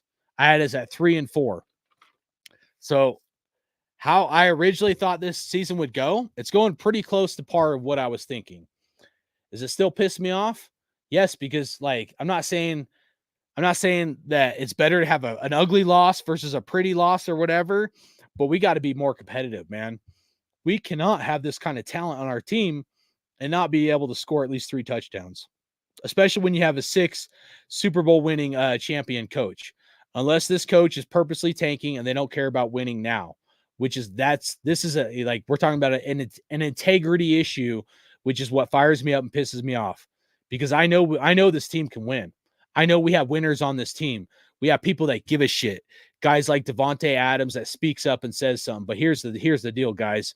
You can only have a guy like Devontae Adams or Josh Jacobs or whoever it might be, a Max Crosby, step up to the plate, take one for the team, say they're tired of losing and blah, blah, blah, and be the leader of the team like that. You can only have that happen so much before it takes your motivation away. It has to be a team effort. And yes, you can have leaders like those guys, like Jacobs, Adams, Crosby, be the voice of the team to get the team to unite, right? But it means a lot more when your head coach humbles himself to fucking step up to the plate. And if he would learn what it would mean to be a Raider, which has been my main gripe the entire freaking time, that Josh McDaniels has to learn what it means to be a Raider. And if he can't learn what it means to be a Raider, then he's got to kick fucking rocks.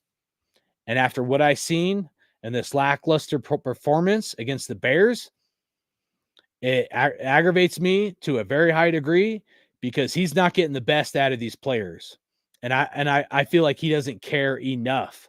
He might care to some degree, but it's not enough. And there's a difference. Because when you care enough, like think about it. What did he say in his speech when we beat the Patriots? He's like, I'd like to have some games. Essentially said this. I'd like to have some games where they're not so close because this is taking years off of my life. Like that's not a good speech, man. I'm sorry. Like that is a half-ass effort of where he's more worried about himself. And he said it in a joking way, but he's more worried about himself than he is about this fucking team. And that's where you have an integrity issue with your leader. He's more selfish and more worried. Fucking fly keeps fucking with me. More worried about himself than he is about the team. And that's a huge red flag to me. Because a good leader will put it on the team and say, you know what? Yeah, we messed up or we maybe didn't do this good or whatever. But you guys like fought hard and I'm fucking proud of you guys. And let's keep going. He kind of did some of that, but he's got to do more of that kind of shit. And John Gruden, when he first was with us, he was not Chucky off the bat. John Gruden developed into Chucky because the Raiders kept losing games in the last 2 minutes of the game. Depending on how old you are, you may not remember that. John Gruden learned to get fired up because the referees would screw us and we would lose games in the last 2 minutes of the game constantly. When we went 8-8, 9-7, and that's where Gruden was like at the end of the game because he was like tired of fucking losing. And then he developed into Chucky. Somebody somewhere, somehow, or whatever, when Gruden was like this, fired up, that's where the Chucky nickname came from. And then people got the Chucky dolls and all that. But John Gruden wasn't Chucky right off the bat. Yeah, he was a fired up coach and stuff, but he developed into John Gruden. You know, John Gruden developed into Chucky. You know what I'm saying? So, all right, man. Let's kind of get your guys' chats right here.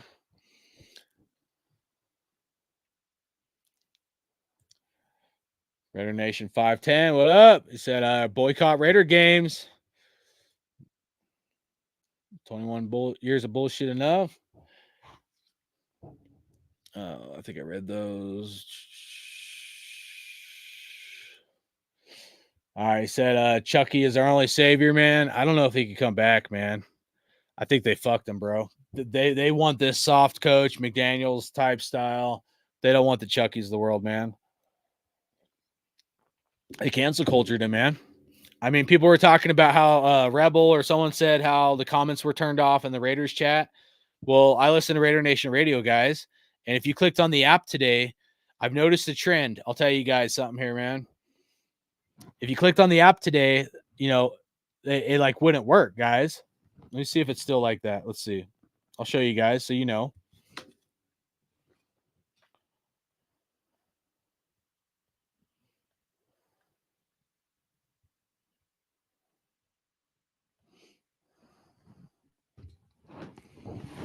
All right, here's the Raider app for Raider Nation Radio. Go up here to the corner where it says radio. Click on it. Let's see if it does it. Oh, they have it up now.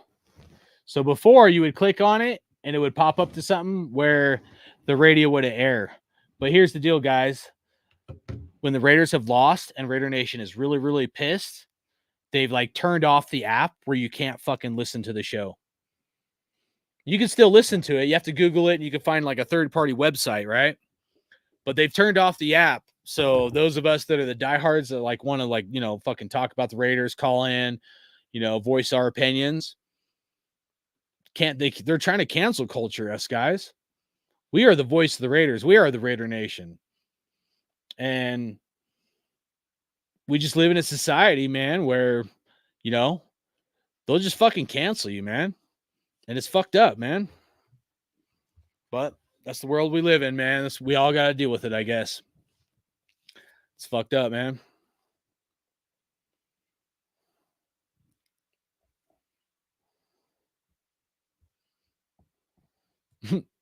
J-Dog 209, what up? He said, we are ass, boys. Fucking McDaniels, bro. I know, man. Soon we'll be at 3-5 with the Lions loss. I know, dog. I know.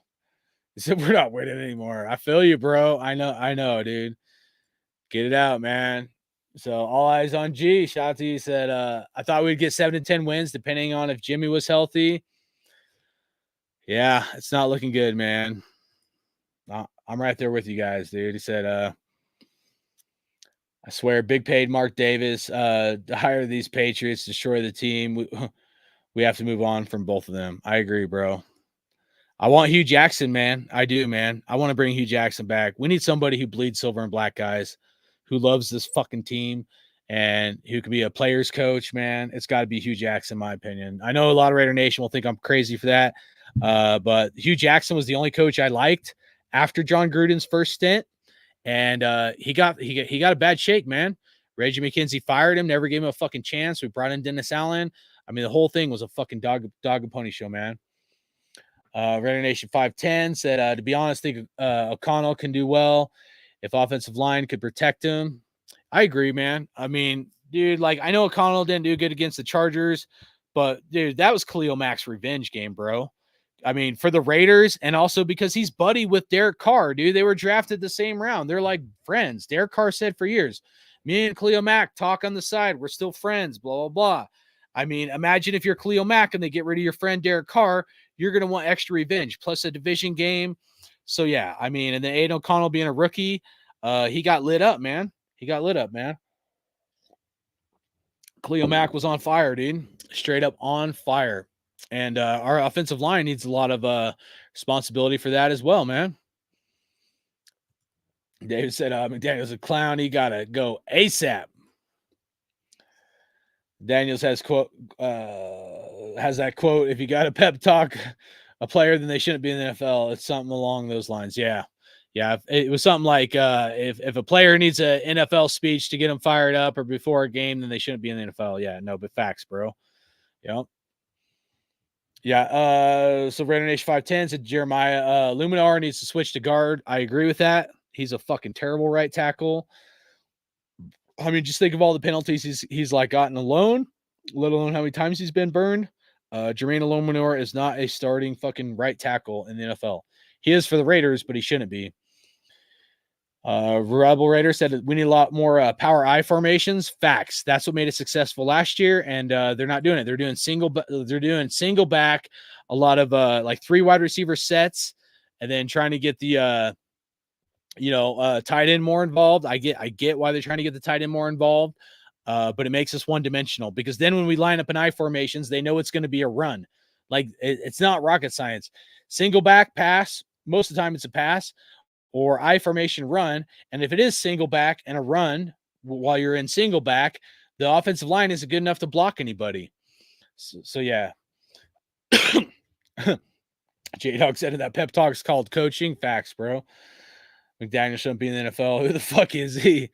Yeah, brother. He said we need play action out of shotgun formation. Proven loser without Brady. So is Bill B. Facts. Really thought Cam Sims would have made the roster as a third or fourth wide receiver. I thought Sims was going to too, bro. That surprised me as well. That was one of the ones I thought was going to be good. But I guess he just didn't do enough in preseason. I don't know, man. But J-Dog said, need to do a lot of things, but it's coach, bro. This should have been figured out in scrimmage versus Rams and shit, bro. I know, man. I know. I was fired up on here, guys. I saw it, dude. I mean, like, I hate to be that guy, but like, I fucking saw it, man. I was trying to warn everybody. I just didn't want it to be true, man. Lead follower, get the fuck out of the way. Facts. That's right, man. I think he's tanking. I do too, man. McDaniels don't know his own playbook effectiveness. It's a very vanilla playbook for a offensive genius, man. Jimmy G is shot. AOC needs to start. Clown won't let him. I agree. J-Dog said he's a little asshole. Power shit. Got to stop. He said Mark has to take action, but the smart thing to do is to take his sweet time, figure it the fuck out. Makes me sick every day. He's still our coach. I'm right there with you guys, man. That's right.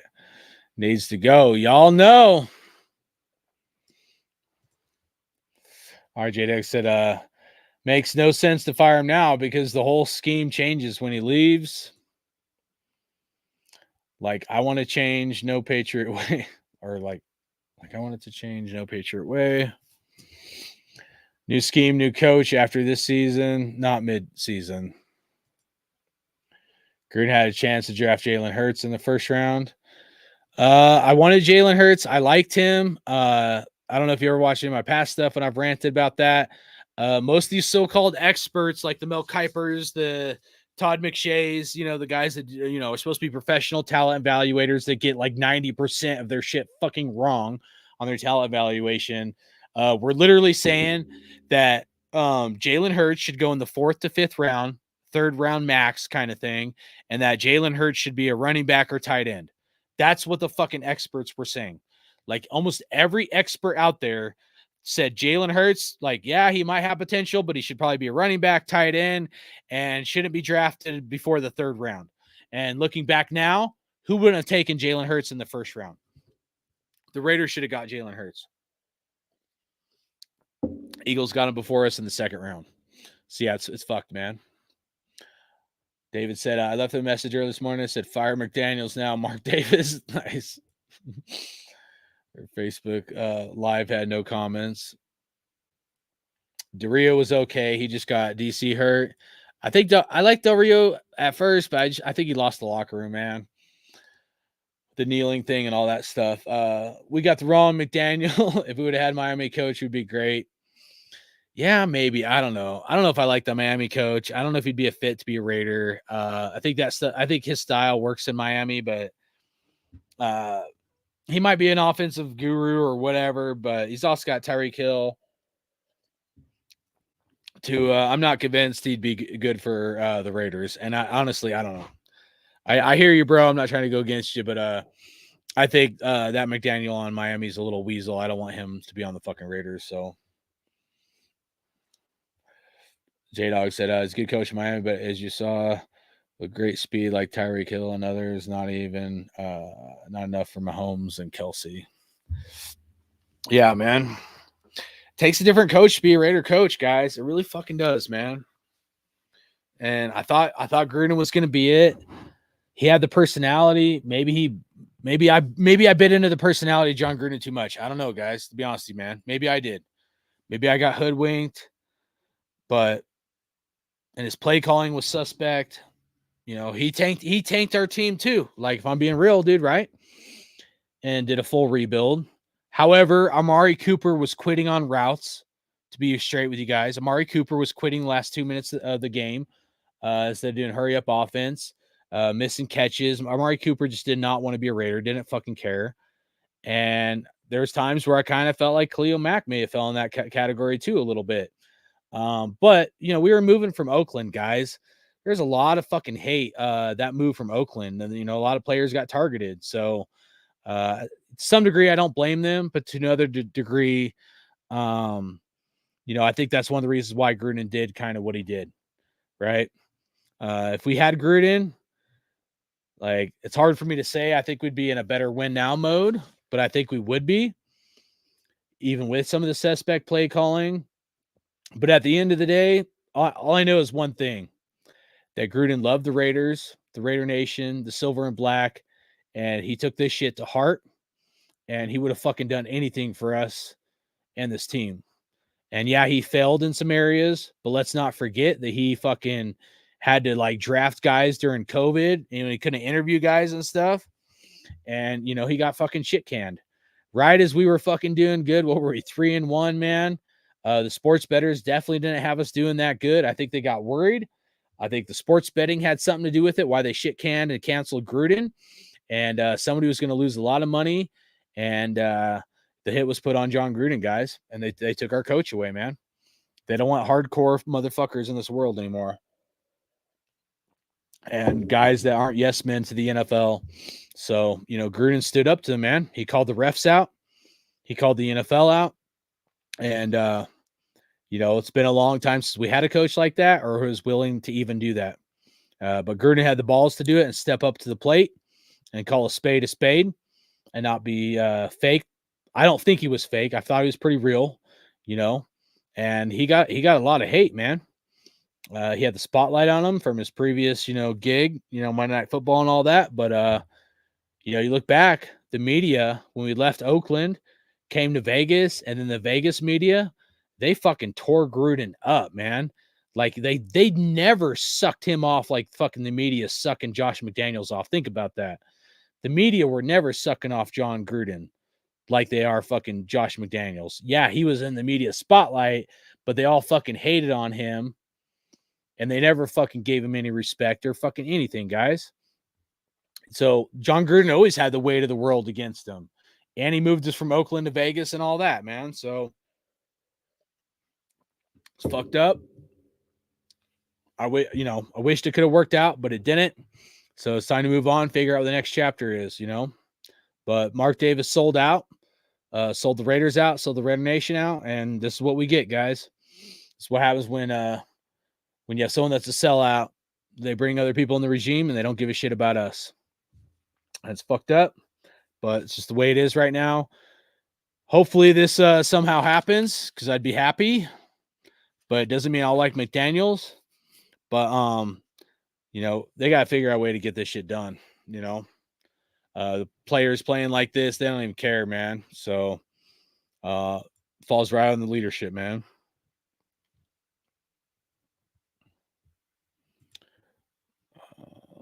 Mel Kiper said Max had no talent or strength. Yeah, dude, I'm telling you, dude, these so-called experts are fucking clowns too, man.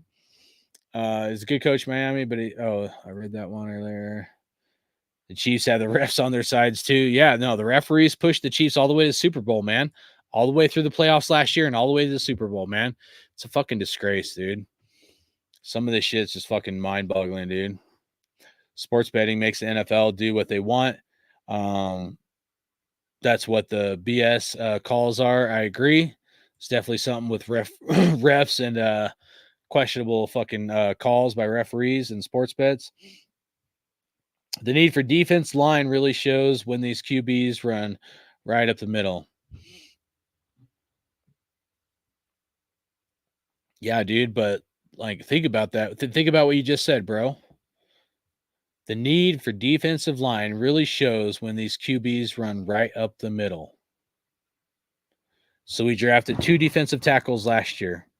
And then we drafted Byron Young, a third defensive tackle this year in the 3rd round. He drafted 3 guys. One of them's gone that we gave to the Chiefs, traded, whatever. And 1 guy's on the practice squad.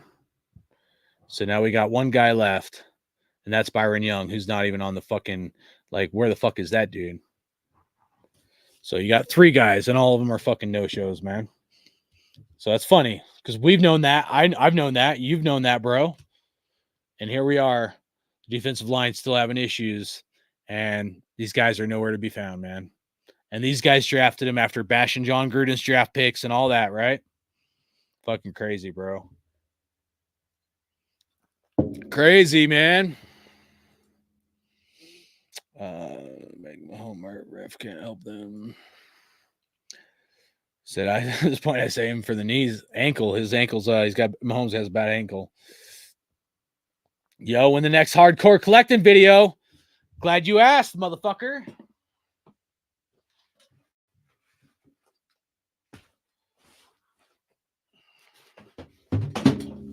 Got some fucking bombshell shit right here, motherfuckers. Just knocked over my fan. Hold on. Yeah, buddy. All that shit right there. These are all cards, man. I'm going to open up my hardcore card collecting channel. So you guys go over there. Got some bombshell, some Raider cards. I'm going to be opening up. This one's pretty heavy. Been waiting to open this, man. I'm telling you, there's some good shit in some of these, man. Some good stuff. Got some good Raider cards. Got some other random spots I'd gotten too. So, yeah, I'm going to do a video when I get done here. I could go live if you guys want, but I was probably just going to record it and then post it tomorrow. But I don't know. We get 5 or 10 people that want me to go live on my hardcore channel and open that shit up right now. Let me know. Because I do all the card shit on my card channel. I've been working like fucking a lot for that. That's like a month of busting my ass. There's some badass cards in there, man. Some autographs. Got some autographs.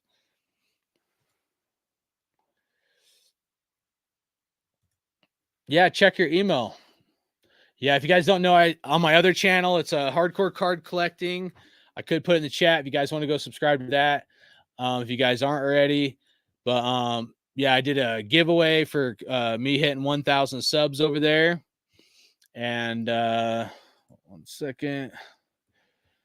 Yeah, we did a massive giveaway, dude. But yeah, I shipped out all the packages today from that giveaway.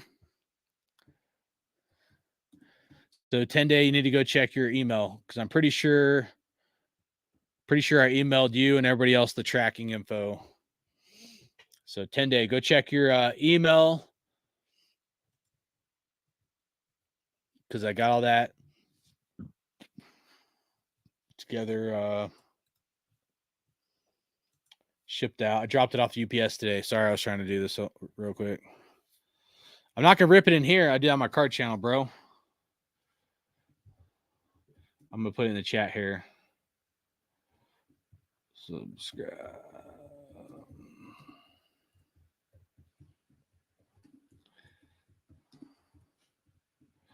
Sorry, cuss so much. I'm probably gonna red flag, but I'm also not monetized for that reason, so I don't fucking care if they flag me or not. Yeah, so Rebel got his. I know a couple guys that sell really good cards. Cool, bro. Yeah, I have my I just put it in the chat. I have my hardcore card collecting channel. I don't get like fired up on there. That's why I do my Raiders stuff over here. Still rep the Raiders over there, but so I buy, sometimes I'll buy breaks, I buy stuff off eBay. Pretty much anything like that I buy for my personal collection or it could be of another team. Typically it's all Raiders, but everything that I buy, I open, and when I open it, I air it on the other channel. So like last weekend, we did the 1K sub giveaway. There was a guy who was a Cowboys fan named Russell, who was a really cool dude. He had a Devontae Adams autographed jersey, And then I had a Cowboys card I'd won in a break as an autograph, like Deuce Vaughn card. So anyways, point is we did a trade. I traded him the Cowboys autographed card, and he gave me the Devontae Adams jersey. This is a Devontae Adams jersey. It's not this one, but we traded, and I got a Devontae Adams autographed jersey from that. But I bought in some other stuff as well to try to get some Raider autographed jerseys. And I'll be opening up those as well. So the point is, whether it's a card, a jersey, whatever, pretty much like anything cool that I get or I buy, I put over there on my card channel, and it's universal. It's not all Raiders, where like this is like all Raiders, and trying to grow that channel for like sports memorabilia. Also trying to do like, sports fandom interviews, but I haven't had a chance to do too many interviews over there. Too many people just because I've been working, but there's definitely some people I still want to interview over there. So, yeah. Yeah, 10 days said, yeah, it doesn't get amped up over there. Yeah. This is this is my therapy, but the cards is also my therapy. Like Raiders kick me in the nuts, guys. And I'm like, I need to go buy a box of fucking cards or a pack of cards or buy a break. Dude, this thing's heavy, man. But yeah, I've been waiting almost a month to get all these packages in from this breaker that I bought from, and I'm going to go open those on my other channel. So I got some bombshell cards, dude. I mean, some big fucking cards, but I spent a lot of money on it too. So I was trying to hit something a little bigger than I got, but it's all good. I'll be thankful for what I got. And yeah, so, but yeah, we got like 20 people in here. I'd have to get at least 5 to 10 people, like 10, we'll say 10 people that want me to go live on my card channel. And then I'll do it. Otherwise, I'm just going to record it and I'll drop it tomorrow. Protect the Shield. What up, brother? Hopefully you're doing good. Hire Hugh Jackson, man. I've been saying it like off and on throughout the show. Bring back Hugh Jackson, man. That's kind of one of my themes of tonight. I'd love to have Hugh back up in here. So that's funny. Rebel said his stepfather, is in disbelief about his Lions actually winning after losing for so long. That's funny, dude. Yeah, they've been doing good, man. So that's right. Hashtag hire Hugh Jackson, man. Need to get that train started, dude. I'm telling you, man, that guy loved this team. He's a player's coach. He'd be a good coach for us, man. I looked at his college record for the team he has right now. It's not doing very good, but it looks like it's not a very big college. So like you can't, I'm sure the talent he's probably getting isn't up there kind of thing. But I think Hugh Jackson's a good coach, guys. I really do. He has a good offensive mind, even if he's doing the college thing right now. So, yeah. 3-4. Yeah, same as the Raiders. Yeah, I noticed that too. Yeah, his record's 3-4. But I don't care, dude. I still love Hugh Jackson, man. I think he could. I think he got a bad shake with the Browns. I think he got a bad shake with the Raiders. He did say the only team he'd ever come back and coach in the NFL is the Raiders. And I don't think he was just saying that because Protect the Shield was interviewing him. I think it was heartfelt, and you could tell that dude really loved Al Davis, loves the Raiders, and would do anything for this team to win. And that's kind of coach we need as our coach. So he said, I've been waiting or wanting a Loomis GM or coach. I mean, let's not forget, man, we have the assistant GM. I was looking it up earlier because I was thinking about it.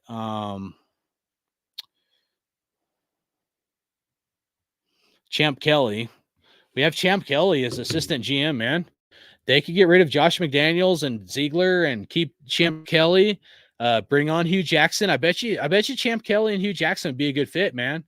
I bet you they would. I think they'd probably get along. I think Champ Kelly's probably gotten, I think he's probably got a lot more to do with some of the good pickups we've gotten than Dave Ziegler, in my opinion. I can tell when they do interviews and Champ Kelly's talking about the players and like his knowledge of players, and Dave Ziegler almost like wants to jump in or cut him off or like take credit for that. It's almost like Champ Kelly's talking when they're both getting interviewed together during the draft. And it's almost like Champ Kelly's getting the spotlight too much and Dave Ziegler's got to come in to be like top dog. But like, to me, I look at the two guys and I'm like, my perception wires are going off. Right. And I'm like, who's the real like leader here? And I see the guy that's trying to be the leader, but then I see the guy that's the real leader. And to me, Champ Kelly is the real leader. Champ Kelly should be the Raiders GM. That's how I feel about it, guys, to be honest with you. I'm not just saying this because I've had hesitation about McDaniels and stuff. From when draft was going down, and I'm watching them trying to just like absorb, be a sponge, and just like I'm weird, dude. I'll actually rewind shit just to see their demeanor and like to hear something again or to watch something again. And when I would rewind it, something was just different about Champ Kelly. I'm like, this guy, there's something different about Champ Kelly. Like, this guy's a real leader of men. Like, he gets it. And he's a very smart-minded football guy. And I don't want to say like Josh McDaniels isn't to some degree, but to another degree, I don't think he's the right fit for the Raiders because that's one of the most important things to me. And I don't think he gets it. I think Champ Kelly gets it. And I would love to have that guy as our GM and get rid of fucking the Josh McDaniels and fucking Dave Ziegler clown show. And let's, keep Kelly and let's freaking, keep Champ Kelly and let's go get Hugh Jackson. Maybe there's another coach, but, I'd run it back with Hugh, man. Got to be somebody that understands what it means to be a Raider, that respects the silver and black, and not going to do this 3 to 5 year rebuild and not give a shit about the team.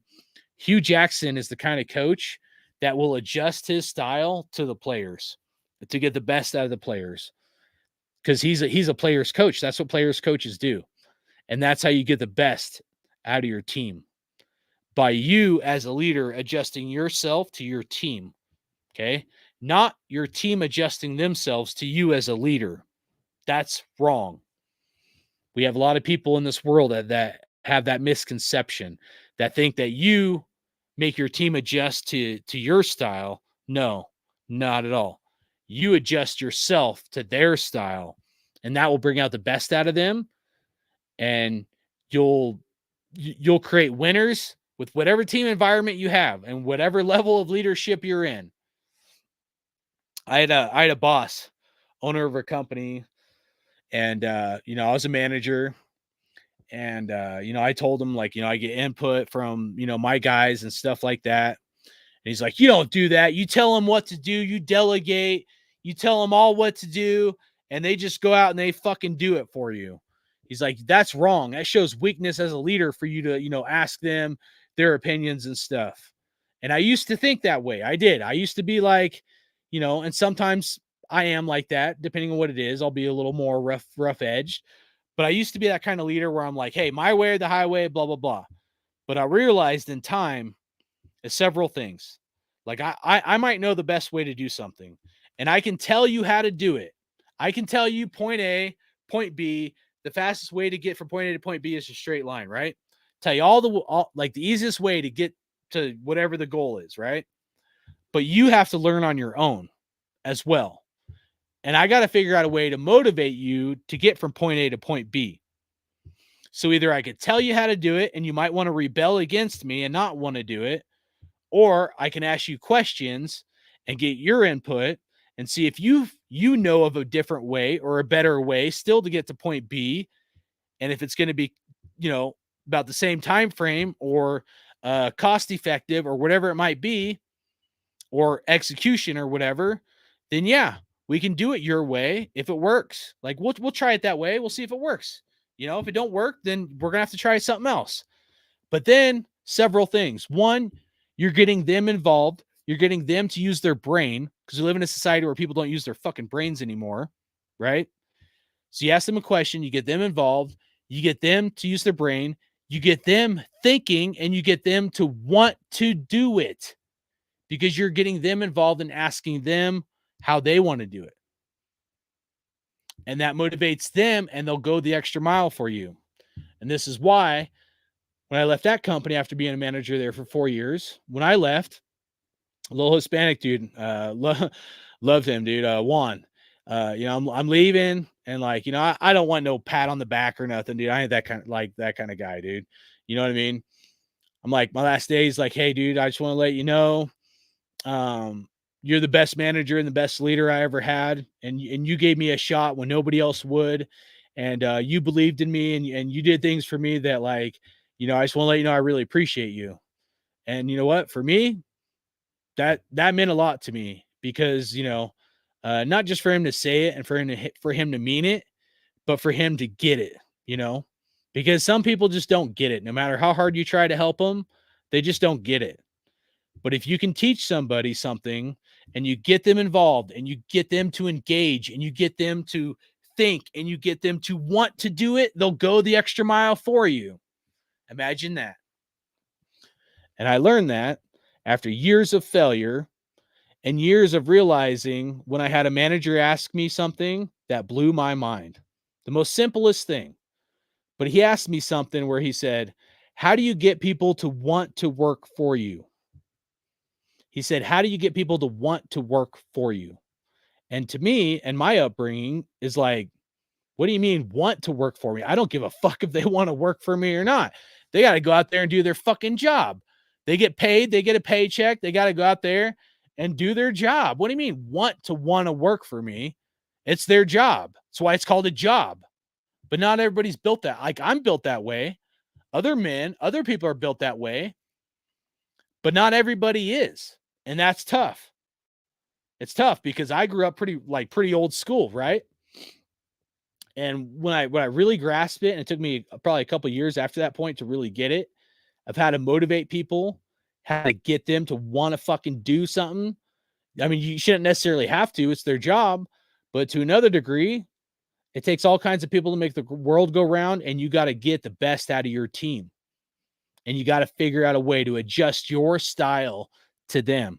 And if you do that and you understand what I'm trying to say, it's like you've solved a fucking some sort of like ultimate like math equation. Like you've solved like one of the 12th wonders of the world kind of thing. And I'm serious. And it's very hard to do. Motivating men, women, any kind of leadership role, it's tough. It's damn fucking tough. But you can do it, but you got to adjust your style. You got to figure out what makes each individual person tick or makes the team tick, how to keep them motivated, how to keep them engaged. And if you sit there and all you do is say you fucked up and you did this wrong, and you're a fucking piece of shit and you're never going to be worth a shit, why the fuck are you alive? You're going to get people who are pieces of shit and don't fucking care. And if that's what this coach is doing, which I have a feeling that's exactly what he's doing and the kind of leader he is, you will not get a good result. You will not get people that want to go the extra mile for you. And they'll tell you, yeah. And they'll say, fuck you behind your back the entire fucking time. And they won't give a shit. And they'll all be about themselves instead about the team. If your leader can't humble themselves to be a better leader and to adjust their leadership style, then you will get a bad, poor product. I guarantee that. But if you figure out a way to motivate the team, and there's many ways to skin a cat. There's different ways to do this, what I'm talking about. But if you do it and you figure it out like a science, that's where you're changing, you're not just teaching the X's and O's to people, you're changing people's lives. You're changing people's lives to be better men. And if you can do that, to change people's lives to be better, you're now part of the solution in the world instead of part of the problem. At that point, you become part of the solution instead of part of the problem. But most people can't humble themselves within their souls to figure out they got a speck in their own eye, and they need to figure out what the fuck that speck is, that they need to adjust themselves to get the best out of their team. And that's some real shit that most people won't tell you and won't fucking do. And that's why you have so many bad leaders that got put in leadership roles. That's why when I was in the army, these bad leaders get promoted and they got fucking people killed. People fucking died because of bad fucking leadership. People died because of bad leadership. Think about that. At least in our lives, you don't have to worry about fucking someone dying because you have a bad leader. When I was in the army, we had to worry about fucking dying because of bad leadership. Now that's fucked up, huh? Imagine that. Imagine your everyday work. You go to work and you hate your boss, or you hate that leader or that manager.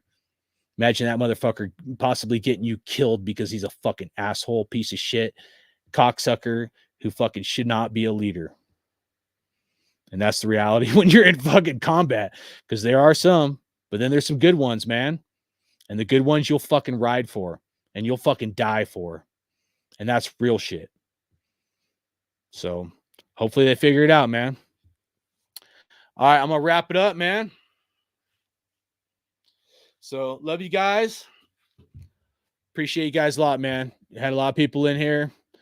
So didn't want to rant too long, but, you know, give a little emotional fucking real talk right there.